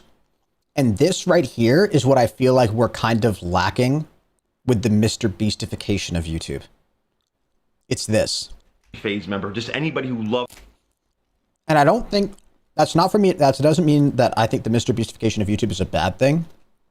But I do think that, like, I think it's a pendulum. I think we're going to swing really far, and like, we're going to swing in one direction, right? Where like all the YouTube gurus are like, you got to be like Mr. Beast. You got to like, thumbnail's got to be meta. Title's got to be meta. Editing's got to be like perfect. Everything's just got to be for like clicks and attention, right? And then people are going to get sick of that. And what they're actually going to start to crave is content that feels more like genuine. They're going to start to like have a real craving for content that just feels like it's like, I just want to watch somebody who like actually enjoys what they're doing. You know what I mean? And you do get an element of that from Mr. Beast videos, but like there's a rawness to like stuff like Jev content that I feel like people are going to start to crave a little bit more. Loves and understands the brand for what it is and loves FaZe, gets it for what it is, right? So we had a little bit of a disagreement. I hate the term he heard Mr. things from me, he heard things from them. And after talking to him, you know, I called him a rat and a snake, not necessarily just for like working with the corporate side and figuring out deals with them. That was one thing that obviously made me mad, but I was willing to forgive that. It turned into a whole other thing when I uploaded the exposing FaZe video. My girlfriend comes up to me and she says like, yo, these FaZe employees were saying this about you and whatever. He had nothing to do with the situation, by the way. Actually nothing to do with it. And I ended up beefing with them, and I couldn't believe it because I'm like, no way the day I try to make this exposing FaZe video, they all try to come and ruin my relationship on something that was a complete lie, something I never said. I don't even know how, but Alex got involved in that situation. They think I said something about him. I know for a fact I didn't, but you can believe whatever you want to believe. And instead of him coming to ask me like, yo, did you say these things about me? He just like kind of went with it. And I fully get why you did, bro. You heard it from a bunch of people. You just believed it. I see it for what it is. It's fine. And you know, that's where things got super rocky because I just couldn't believe that he did that first thing and then went to go and believe other people. So it turned into something way worse than it should have. And obviously I apologize for going on publicly and speaking on you. We should have handled it privately, but I felt like because you didn't handle it privately with me, I was like, no, I'm not gonna hold this in no more. But I apologize for handling things the way I did. Obviously I should have came to you. You're a person that's worth that. You're a person that's worth coming to and talking to regardless and just making sure things are what they are before I go off and talk about you, right? Like we've had a history together, we've loved each other for so long, done so much for each other, so it's like I shouldn't have done that. I should have came to you, but I felt like you didn't do the same for me. So that's me explaining why I did what I did. But we already talked about that. Me and him sat on the phone call for about like an hour or so, like a couple days ago, and I posted on the story so people knew as well. You know, we just talked about things because, you know, not only for our personal relationship, but for you guys. So many fans are upset about it. Ron's hitting me up every day because he was a huge OG FaZe fan. He's just heartbroken over it. All the boys want us to be together. You know, they want us, well, not together like that, you know what I mean? But like they want us to be friends and they want us to, you know, have a happy relationship with each other and everybody else in FaZe. So it's like us trying to fix FaZe doesn't work if me and Alex don't, right? So for so many reasons, it's better for me and him to figure things out, right? It's not just for those reasons, it's especially for the fact that you're my brother and I've known you for so long and we've shared so much together and we've built so much together, we've experienced so much together. So it's like, I just can't turn my back on you, bro. You've always been like the soft spot for me. I would always do whatever I can for you and you know that. So I will forever, and I told him I'll forever apologize for what I said because I said some really mean things in the text. I'm sure he'd rather me not repeat what I said in text, but I said some very mean things, like very, very mean things. Like even when I read them, I was like, yeah, no matter how mad I am, I shouldn't be saying things like that. I just don't want people to be on his comments, talking to him, being mean to him. I never want you guys to do that to anybody regardless. I love that you guys love me that much. You guys want to, you know, but no, we can't do that to people. That's not right. And especially Rug. I mean, I get why you guys went for Alex, because I said things when you shouldn't have. Regardless, I'm saying I love Alex and I shouldn't say things like that. But Rug, I didn't even like talk crazy on Rug and everybody's bullying him. Like all the FaZe fans are bullying him. It's like, why? Leave bro alone. You guys don't get how that actually affects him. I love Rug. Me and Rug have never had beef like that. Even when he did what he did, he spoke to me about it and made me understand. That was the difference between him and Alex, and why like I was more mad at Alex, because he just felt like not telling me. But he gets it for what it is now. So he fully understands who actually has his best interests in FaZe and who doesn't, and who actually is here to help grow FaZe and the community and the fans, and who's just here to like make money and, you know, leech and get shares and network resource, all that. So he gets it for what it is. That's all I wanted. That was the point, is I just wanted him to understand why he did what he did. I wanted him to take accountability for that and just realize that. Because if you can just explain that to me and you realize why you did what you did, then I understand and I'm fully rational about it, no matter how mad I am. But yeah, I just had to say that because, you know, I've shared so much with him and I would never want it to get ruined forever just because crazy. But regardless, yeah, this is not me trying to be artsy or anything. This is literally my camera. Can you believe it? A brand new 2015 Canon G7X giving me problems like this. I have no idea what just happened, but in the middle of the video, the last minute, it just completely cuts me. Look at it. Look at what the hell are you doing? What's all this glitchiness for? I don't know why this is happening, but it's going to kick back in 1, 2, 3. Okay. So the boys do as well. We're going to do everything in our power to make sure FaZe is what it's supposed to be. Thank you guys so much for supporting us, for real. See you guys in the next videos. When you want to try to FaZe Rain, please leave a like. Go watch all my videos on my vlog channel. I know I've not really been uploading on my main channel as much, but I've been uploading on my vlog channel. I think I actually have another video right now about like Frazier. I did a reaction video to his. So go check that out as well. I love you guys so much. I'll see you guys later. Peace out, everybody. And keep it real. Yes, sir. Boys, whoa, Nadeshot talked about this? Interesting. Now, Nadeshot's going to have a little bit of corporate talk too, but I fuck with Nadeshot. Nadeshot gives me authentic vibes. Dude, I got a lot of love for Tico and Rain and Temper and Apex and Adapt and everybody at FaZe. I really do. I think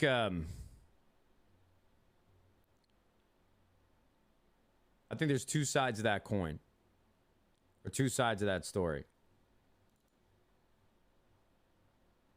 What FaZe built, what those 4 or 5 guys and everybody else that was a part of FaZe built is truly special, man. Like, nobody can doubt or question the cultural impact that FaZe has had on gaming.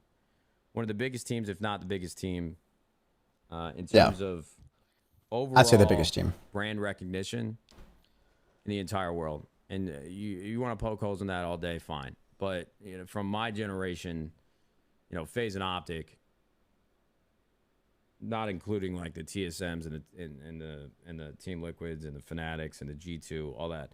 FaZe is probably one of the most recognizable brands. Like, if you went up to an 18-year-old kid today and asked him if they know who Team Liquid is, I'm sure you get like 3, 4 out of 10, maybe.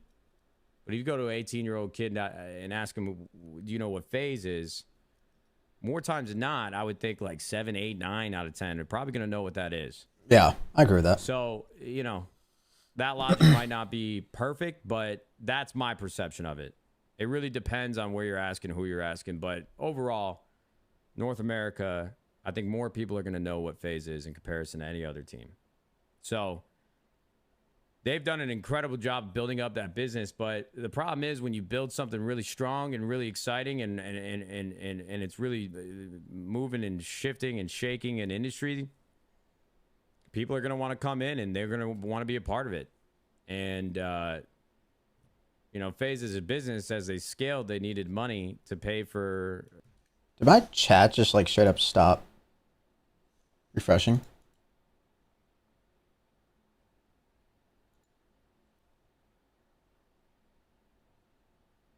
There we go. I think it's because I minimized this tab. That's annoying. So I have to leave this tab open. That's annoying. The growth that they were trying to have from a business perspective. What's up, Manuel? So that's kind of what I was saying, Chad. Is it's just like it sucks that in order for FaZe to get to the level that it's at, you needed outside money to come in, and you needed people to come in to like manage all those huge collabs and releases and all those managerial business related things that like the OGs of FaZe wouldn't have been able to do. Like, that's just not what they do, right? Like, they're the face of it. They can be like the personalities that we all know and love from the good old days. But in order for FaZe to get to the level that it's at, you need people that are going to come in And those new people are going to have a lot of business experience and they're going to have a lot of money. And on top, what they're going to demand some ownership. It's like, look, hey, we'll come in and we'll help and we'll invest. We'll give you guys money to work with. But in exchange, we want ownership. We want to be in charge. We want to be able to like decide things. And like, that's the double-edged sword that sucks. It's like FaZe wouldn't be at the level that it's at if they didn't bring these like mystery people in. I don't even know. We're just talking about these people like they're just abstract people behind the curtain, you know? I think FaZe is going to be okay long term. I mean, I hate to see like the original creators have such a sour taste in their mouth, because it's really hard for these kids that grew up building this thing, and then, you know, they take on capital, they raise money. Now there's more people at the table that they don't think belong there. And if, you know, Tico and Rain aren't the guys that are actually vetting who's coming in and investing in the business and who's running it day to day, you know, that's a tougher situation for them to be in. You know, I don't know if they were welcomed into the process, if they were consulted, or if they had talked as a group more broadly. But, you know, this is just the way business works. And so I understand if there's feelings of resentment, if they weren't made whole and able to have a say in what they're doing, or the FaZe business as a whole, then I understand why they feel the way that they do. Like, there's no denying that emotion, right? But and that's what also sucked about Seabass's video too, where Seabass was like, look, he kind of implied is like, look, these guys already make enough money. They don't need more. You know, the decision makers at the That's just so shitty, dude. That's such a shitty argument to make. That'd be like, that's basically the same argument as like, hey, you guys make enough to like not go hungry, right? You shouldn't strive for anything more than that. It's like kind of that same, it's like your employer doesn't need to be paying you. You're doing fine. We don't owe you more money. Let alone somebody who's been at the company for like 12 years. It's like, come on, dude. That's what sucks about the situation is I feel like Seabass's heart is in the right place, but fuck, dude, just wipe that fucking smirk off your, like, not that smirk, but you know what I mean? Like, yeah, stop talking out of your ass, dude. Just fucking talk like a person. At the time, they've gone through different iterations of ownership and who's sort of, you know, guiding the ship. Didn't they just itch his ass? And it's just hard, man. It's hard for kids that don't have experience when you bring on investors and you bring on executives come run the company. In a lot of ways, going back to what I was saying, you kind of just trust them to make the right decisions for FaZe and for you.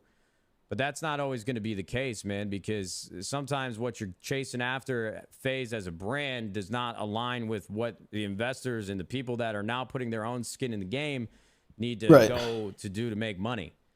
So I just think the dynamic and people's perspectives, I think everybody's perspective is probably fair in their own minds, but, you know, from everybody else on the other side of the fence, they feel like they got one done over on them. So I just think it's just a really tough situation, brother. That's just what happens when you bring on investors and you bring on other people to run the shit for you. You lose control, you lose creative control, you lose where this journey is taking you. So I hope they can get it squared away. I don't think what's happening on the stock market is really fair to like FaZe as in terms of what they've built. Yeah, I agree. You know, probably one of the worst times in history to, you know, go public through a SPAC. I don't think some of the things that FaZe is, you know, their market cap and everything that they're dealing with right now, I don't think everything is as abysmal as the market's making it out to be. FaZe is still a really, really strong brand, and if they make certain decisions and sort of clean some things up, I think it could be a really successful business. You know, I want them to succeed, man. That's only better for me. It's only better for the industry.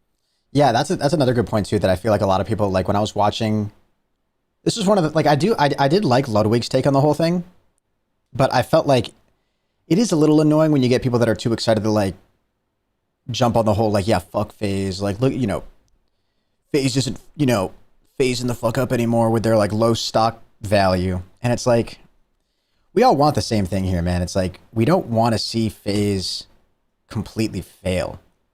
Nobody wants that. I agree with Nate 100%. Like, I think the timing kind of sucks. It almost seems to me like FaZe just wanted to go public just for the sake of going public. Like, I don't know. I'm not good with all the business stuff, but like, would they have been worth more money probably staying private, right? Like, probably, right? At least people wouldn't be memeing on them as much anymore. I feel like they kind of went with it because like we want to be the we want to like cloud up and be like, yeah, look at us, we're the first gaming company to go public, which is a cool accomplishment. That is really sick.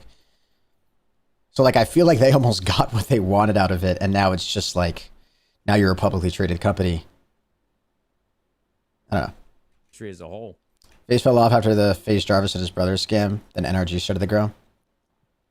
Yeah, and like I talked about this earlier too. I don't really care if like FaZe doesn't need to be necessarily like doing the same thing as they've always done. They can like grow and adapt, and they can change. Like I'm not one of those people that's like, you know, FaZe isn't what it used to be. It sucks now. Like Fortnite isn't what it used to be. It sucks now. Call of Duty isn't. All that shit can shut the fuck up. It's like things can change, but it's like it seems like what they've lost is a little bit of authenticity.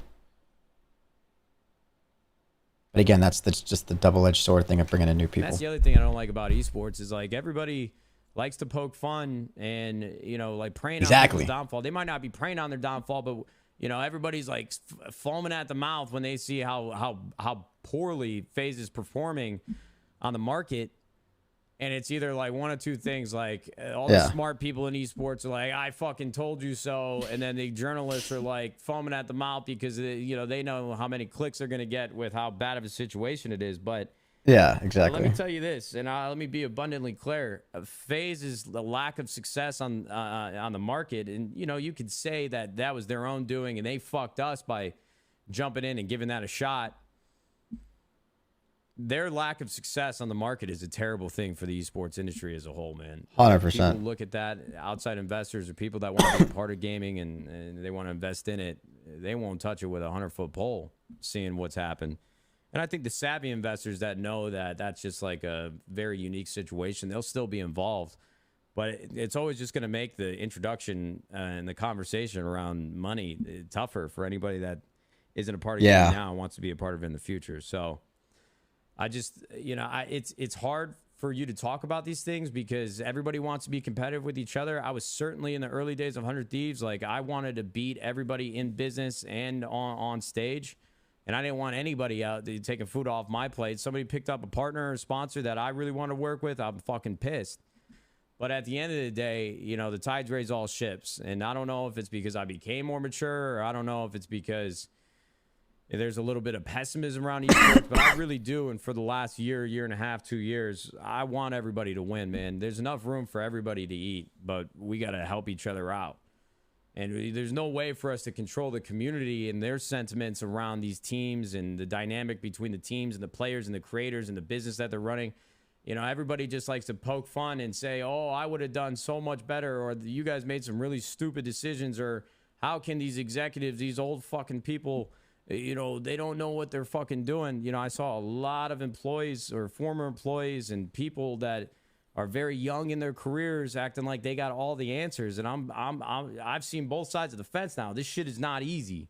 It's not easy. And I'll tell you, 99% of people that I've met that work on the back end at esports teams, they're not over here plotting like Mr. Burns, like how the fuck am I going to hoodwink and do one over on the community so I can line my pockets? There might. Yeah. Most esports teams start off great, and then they'll start falling off after controversy of 1 to 2 people.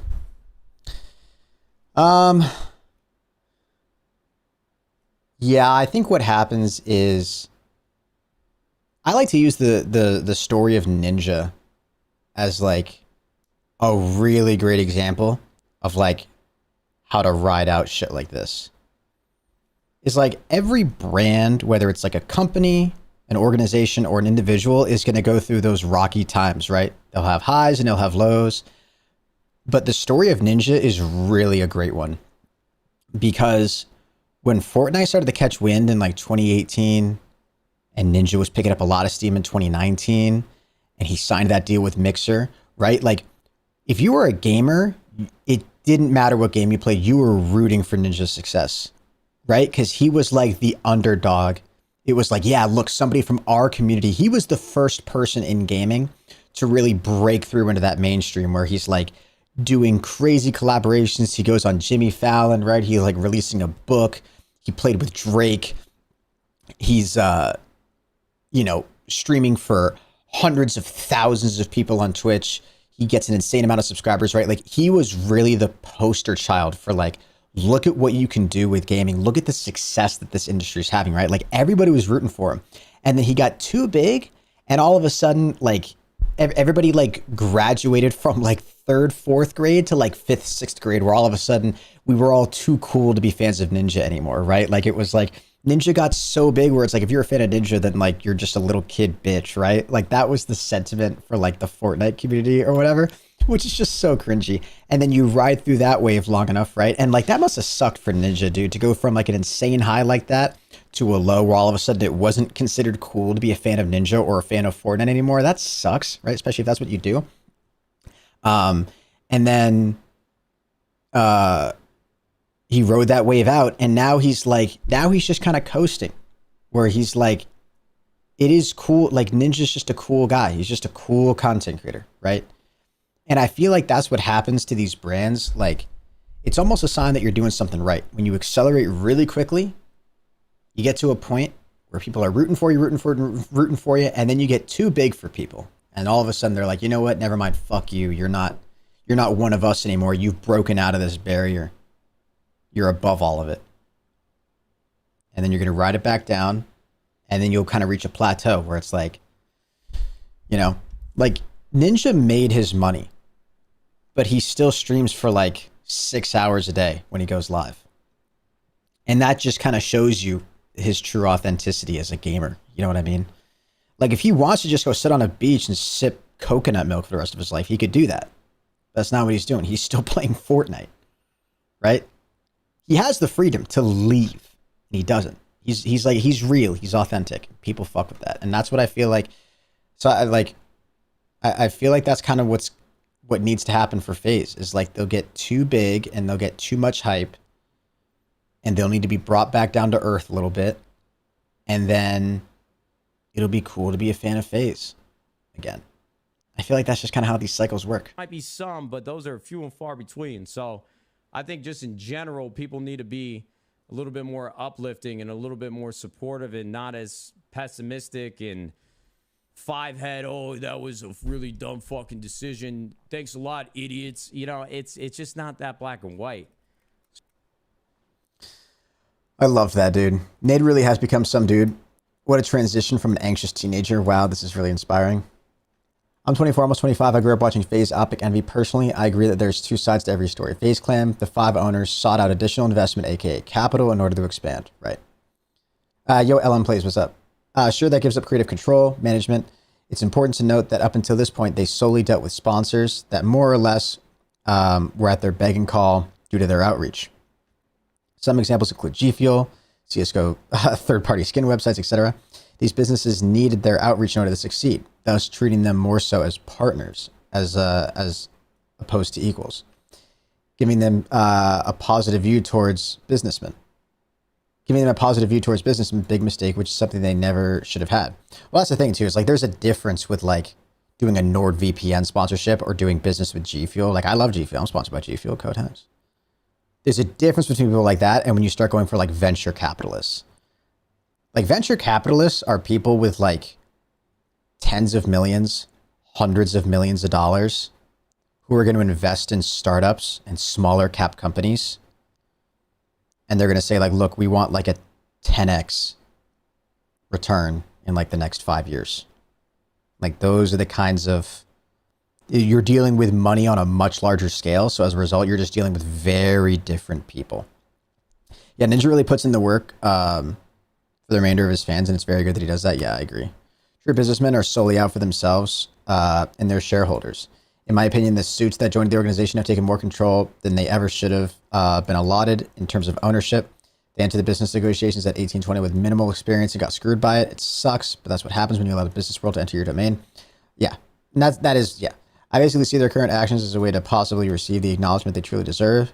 Or maybe if they're smart enough, drop the stock low enough so they can regain majority ownership giving them final say once again. However, that ship has most likely sailed since they became public. It's easy to say what you said in your disposition, but in my opinion, their naivety was taken advantage of. But you have to live with it and move on. Those final comments aren't a knock against you, just an unbiased perspective-based comment. Yeah.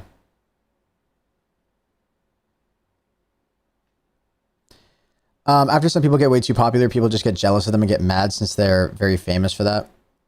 Or that these streamers stay the same and never change. Yeah, I don't think it's that people get jealous. I think people don't get jealous of the success. It's when the creator loses some sort of authenticity, or it's hard, man. It's finicky. It's really weird. Some of the stuff you can't even like pin it down to, like, because Ninja was crushing it, like, publicly, like, especially when he was public with how many subs he had on Twitch. Like when he broke 100,000 subs, like that was unheard of at that point. He had 100,000 subscribers on Twitch, right? So he's making $250,000 a month just off of that on Twitch, right? Which is just insane. And he was probably on a higher split than that at that point because it wasn't a 50-50 contract at Twitch. So it was, I don't think it's jealousy. It's weird. I think it's, you get to a certain level and then people, you leave their camp. Like Ninja for Gamers represented the gaming, because up until like 2018, 2019, when Fortnite really started to take off, the gaming industry was still like, it was much more niche. And then Fortnite has done so much for the gaming industry, bro. You know what's one thing that I always like point back to? Dude, cross-platform multiplayer was not a thing before Fortnite. Fortnite was the game that did that. You guys remember?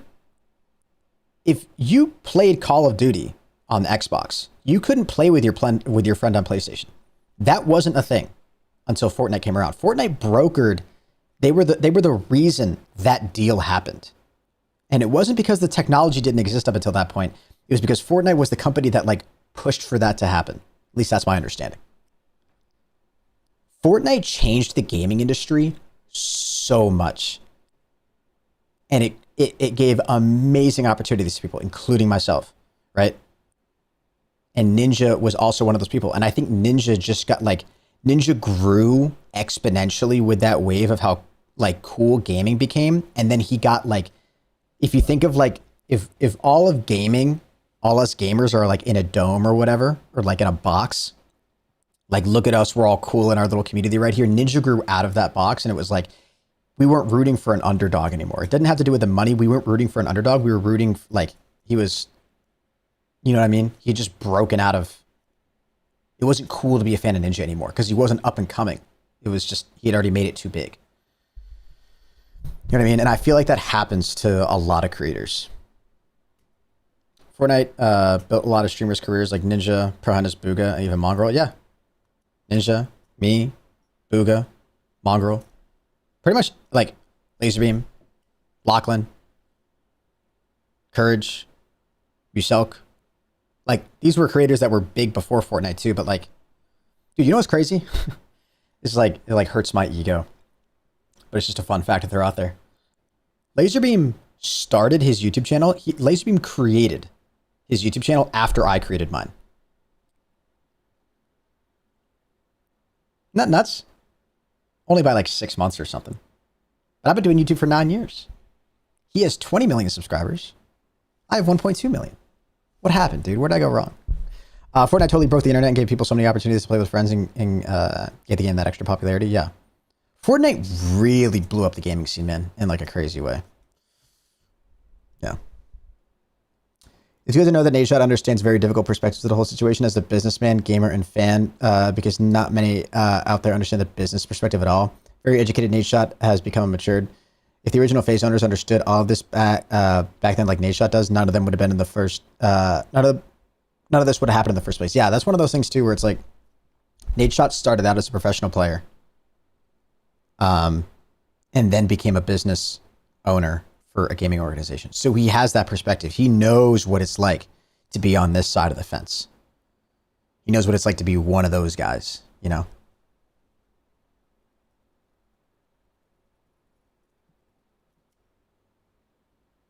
And that's something those other business guys just won't get. You know what I'm saying?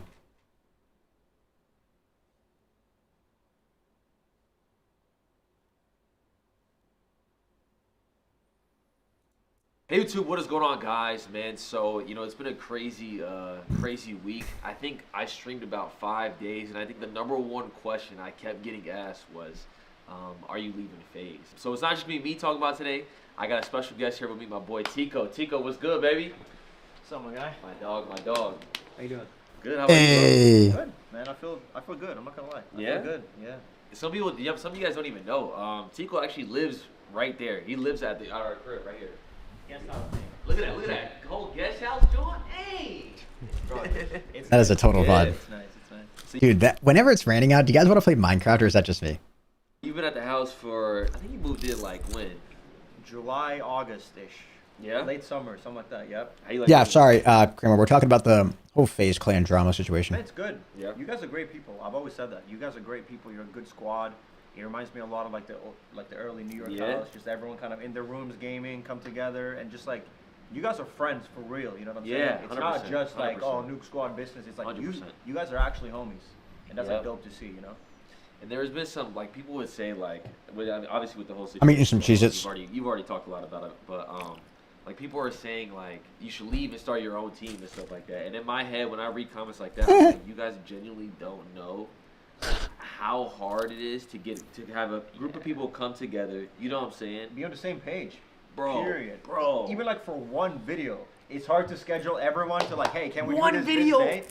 It's a struggle. Like, it may seem easy even when you live together and this is like what you do full time. It's really hard to get everyone on the same page about shit, or everyone kind of caring about it the same way, or wanting it the same. Like, it's very hard, bro, because everyone has their own stuff going on in their life. Their own agendas on their own stuff they want to do and stuff like that. You know what I'm saying? But it's really hard for people to come together. And like I said, I can't even get Jay and Dante to play Warzone for a day. Really? Dude, it's like trying to get the Avengers together. I can't even make it happen, man. I didn't even know that. That's funny.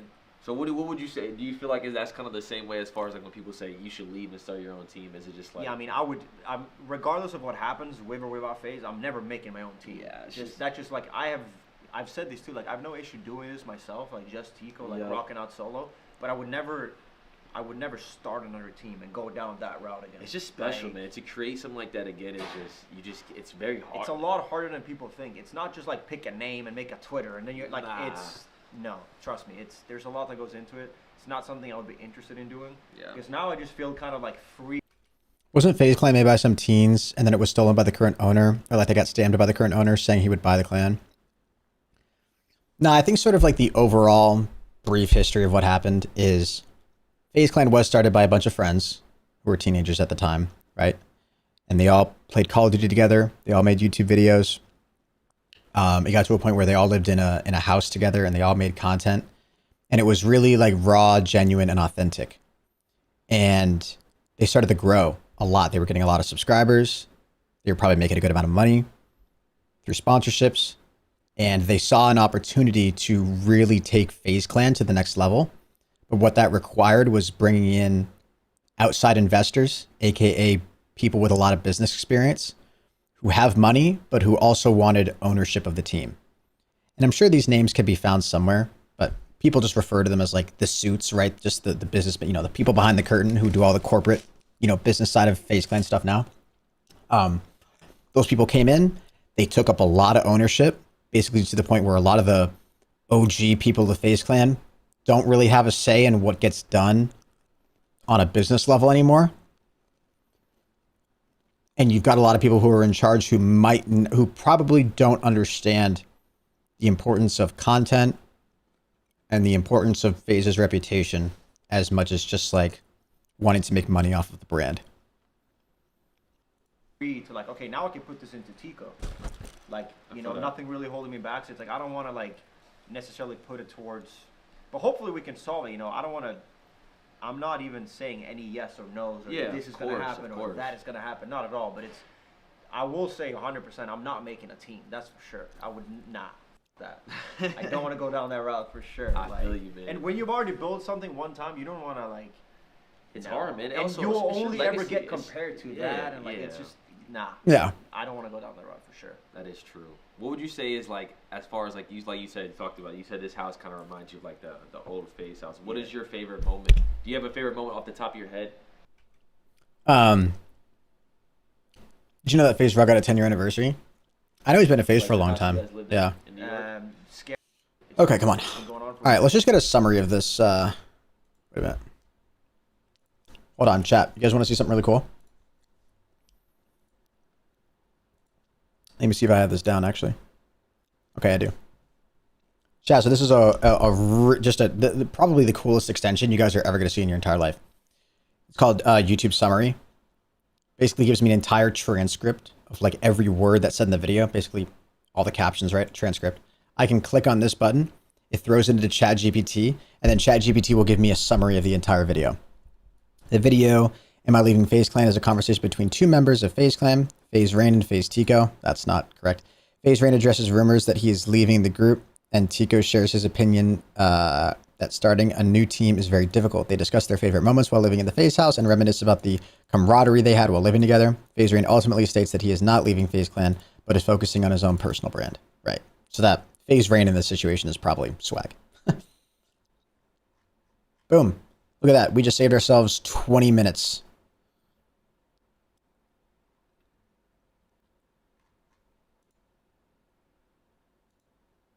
Very cool. Shroud's making a video game? The best game ever. That is my goal, and that's Splash Damage's goal as well. One of my dreams for the last few years has been to go on Twitch and see people playing a game that I've been a part of. Hi, I'm Lance Winter, Creative Director here at Splash Damage. I'm here with Sacriel and Shroud, and we are making a game together. Funny Project enough, Ask what we Herd? got here is a message from Sacriel. Long message kind of saying like, what if we reached out and tried to make a game together? And I instantly, I hit him with like 3 words. I was like, yeah, I'm down. You know, he had his bunch of ideas, I had my bunch of ideas. We kind of met in the middle and we were like, wait a minute, this is actually amazing. If we could find someone to work with that's already in this similar vein, maybe we could make some magic.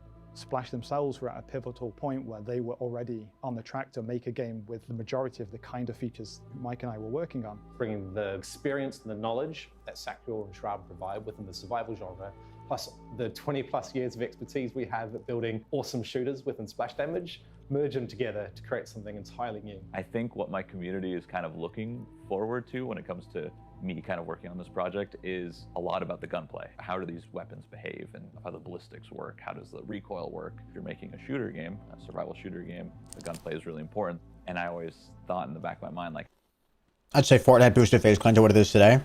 I don't agree with that. I think FaZe Clan was big off of Call of Duty. That's their roots. FaZe Clan, I mean, I'm sure they grew from Fortnite, but Fortnite definitely isn't what boosted them, I don't think. When does the new Fortnite update come out? I think at noon Eastern. like how Can you higher the volume? Yeah. Would it be to see if I could like work with a studio to implement some of these thoughts. So I can remember my first kill in my first survival game. I can remember it very vividly because those games tell more of a story than any other genre.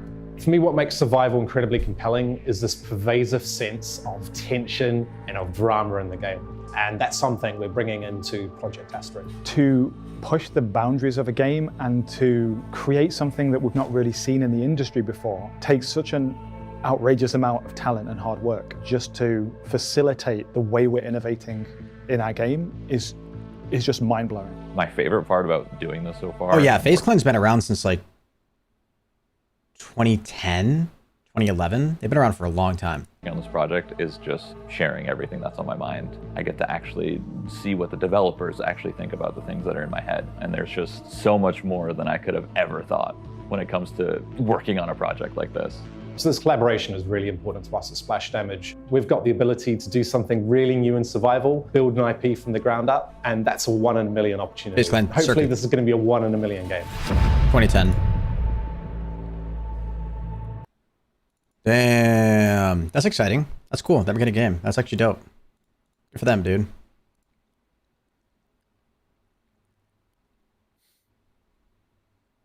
Damn, this video looks sick though, not gonna lie. Ooh. Hey, Banks Banks. react. Hey, what's up, Banks? How you doing? I just have a quick question for you, man. Yes, sir. What do you think about FaZe Rain? He's uploaded this YouTube video about exposing FaZe and stuff that happened behind the scenes. To expose. We've lived our whole adult life on the internet, and that's my brother, and I won't speak a negative word about him. Okay. Jesus Christ, dude. Okay. What do you think he's talking about? Like, what's up with that? Ask him. That's the beautiful thing. Yeah. Speech, ask him. So, like, he's... Ask him. All right, well... We all got stories. We all got shit to talk about. Okay. Ask him. All right, FaZe, take care.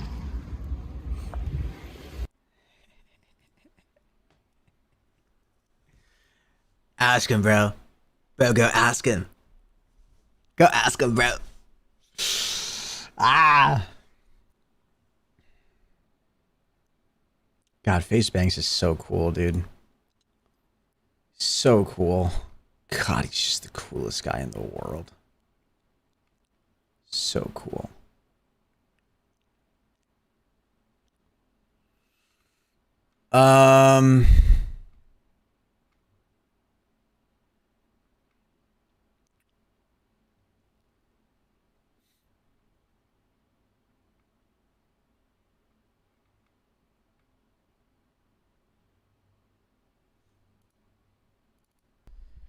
FaZe Adapt response to FaZe Clan drama. Oh, good. It's only 5 minutes. Thank So God. I'm sure by now everyone has seen what's going on with FaZe Clan just across the internet, and also what's going on between me and Norden. So let's talk about it. And honestly, I was trying to avoid making this video for as long as I could, but now at this point I feel like I have to speak on it. And I also just have to stand up for myself. So for starters, obviously there's a lot of problems with FaZe Clan. There's a lot of problems inside the company, outside the company, things that if it were up to me, I would handle differently, but it's not up to me. It's never been up to me.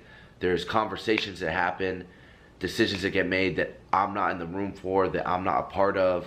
I'm not a founder, right? I've never been a founder. I'm not able to move the mountains that guys like Apex, Banks, Tommy, and Norden can, and that's fine. That's how it's always been. But in my eyes, I'm looking around and I'm trying to think, how can I help? How can I help out FaZe Clan, right? Because I love FaZe. I love this brand. I love what we've built over the years. It's such an important part of my life and has continuously been such an important part of my life for almost 10 years. I've almost been in FaZe for a decade, which is nuts to even think about. So obviously I care, right? This is something that I'm very passionate about. And like I said, I'm not able to make a lot of these big decisions and shift things like a lot of the founders are, or just other people within the company. All right, there's issues. Where can I help? Like, what can I do? Where can I insert myself where I know immediately I can sort of move things in the right direction? And that's through the YouTube channel. I feel like I know I could go help in that area. So I showed up and I fought to get the YouTube channel, and I got it, and I separated it from everything else going on at FaZe and made it so it's just me and a few FaZe talent that I'm reaching out to, making videos, having fun on the channel again, right? Damn, that actually speaks a lot to how FaZe ownership sees the brand. If they were willing to just give Adapt full control of the YouTube channel, the main FaZe YouTube channel.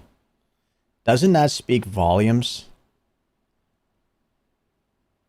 If this whole controversy is about Tico not getting the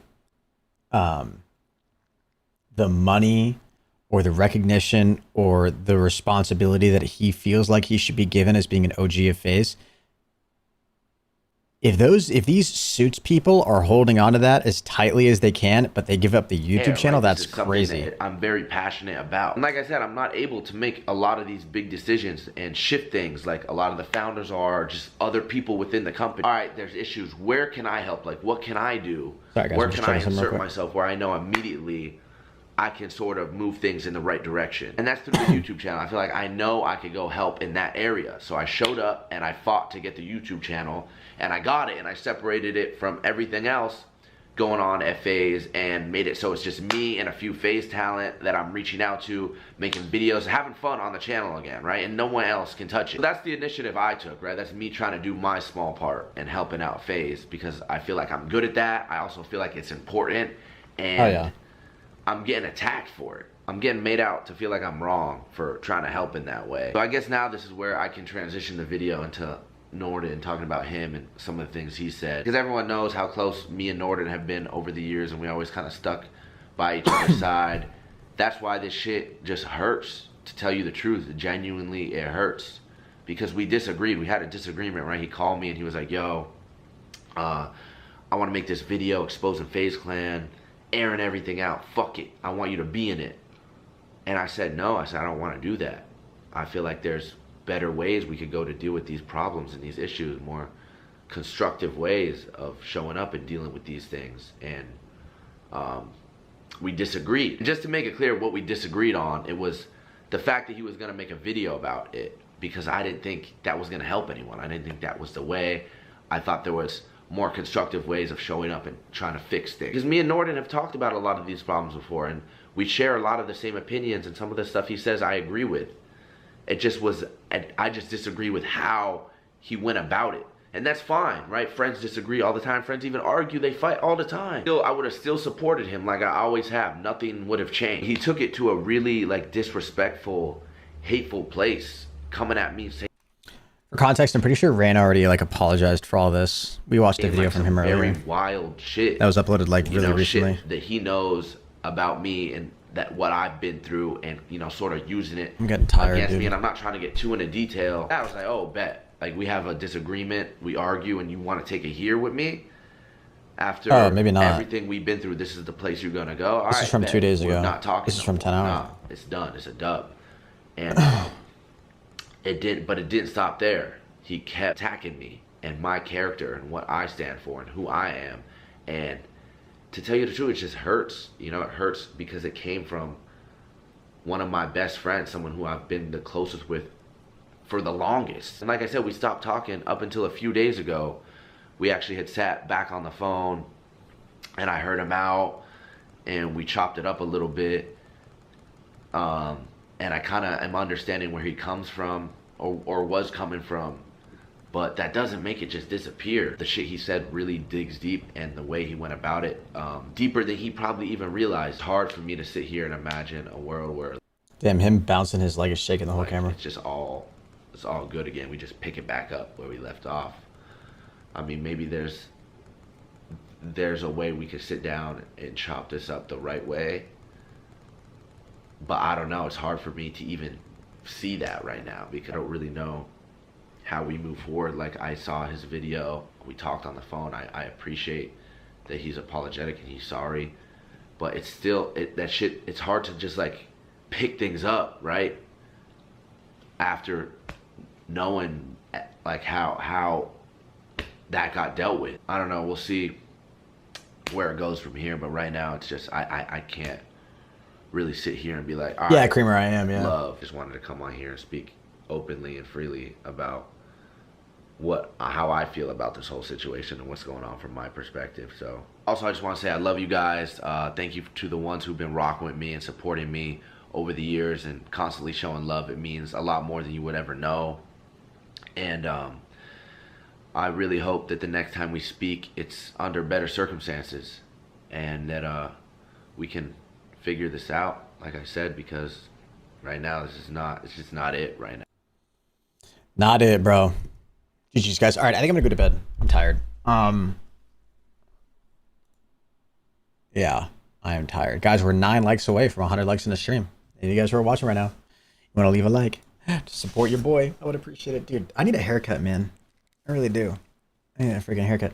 Guys, I will be live tomorrow for the release of Creative 2.0. I hope to be live like as it happens, which will be at noon Eastern time, which regardless of whatever time zone you're in right now is 9.5 hours away. Throw that out there. Alrighty, guys. Leave a like in the stream. Subscribe as well if you're new. I'll be live tomorrow. By now everyone has seen what's going on with FaZe Clan. I'll catch you guys in the next one. Until next time, everybody, keep gaming, and as always, stay cool. Adios.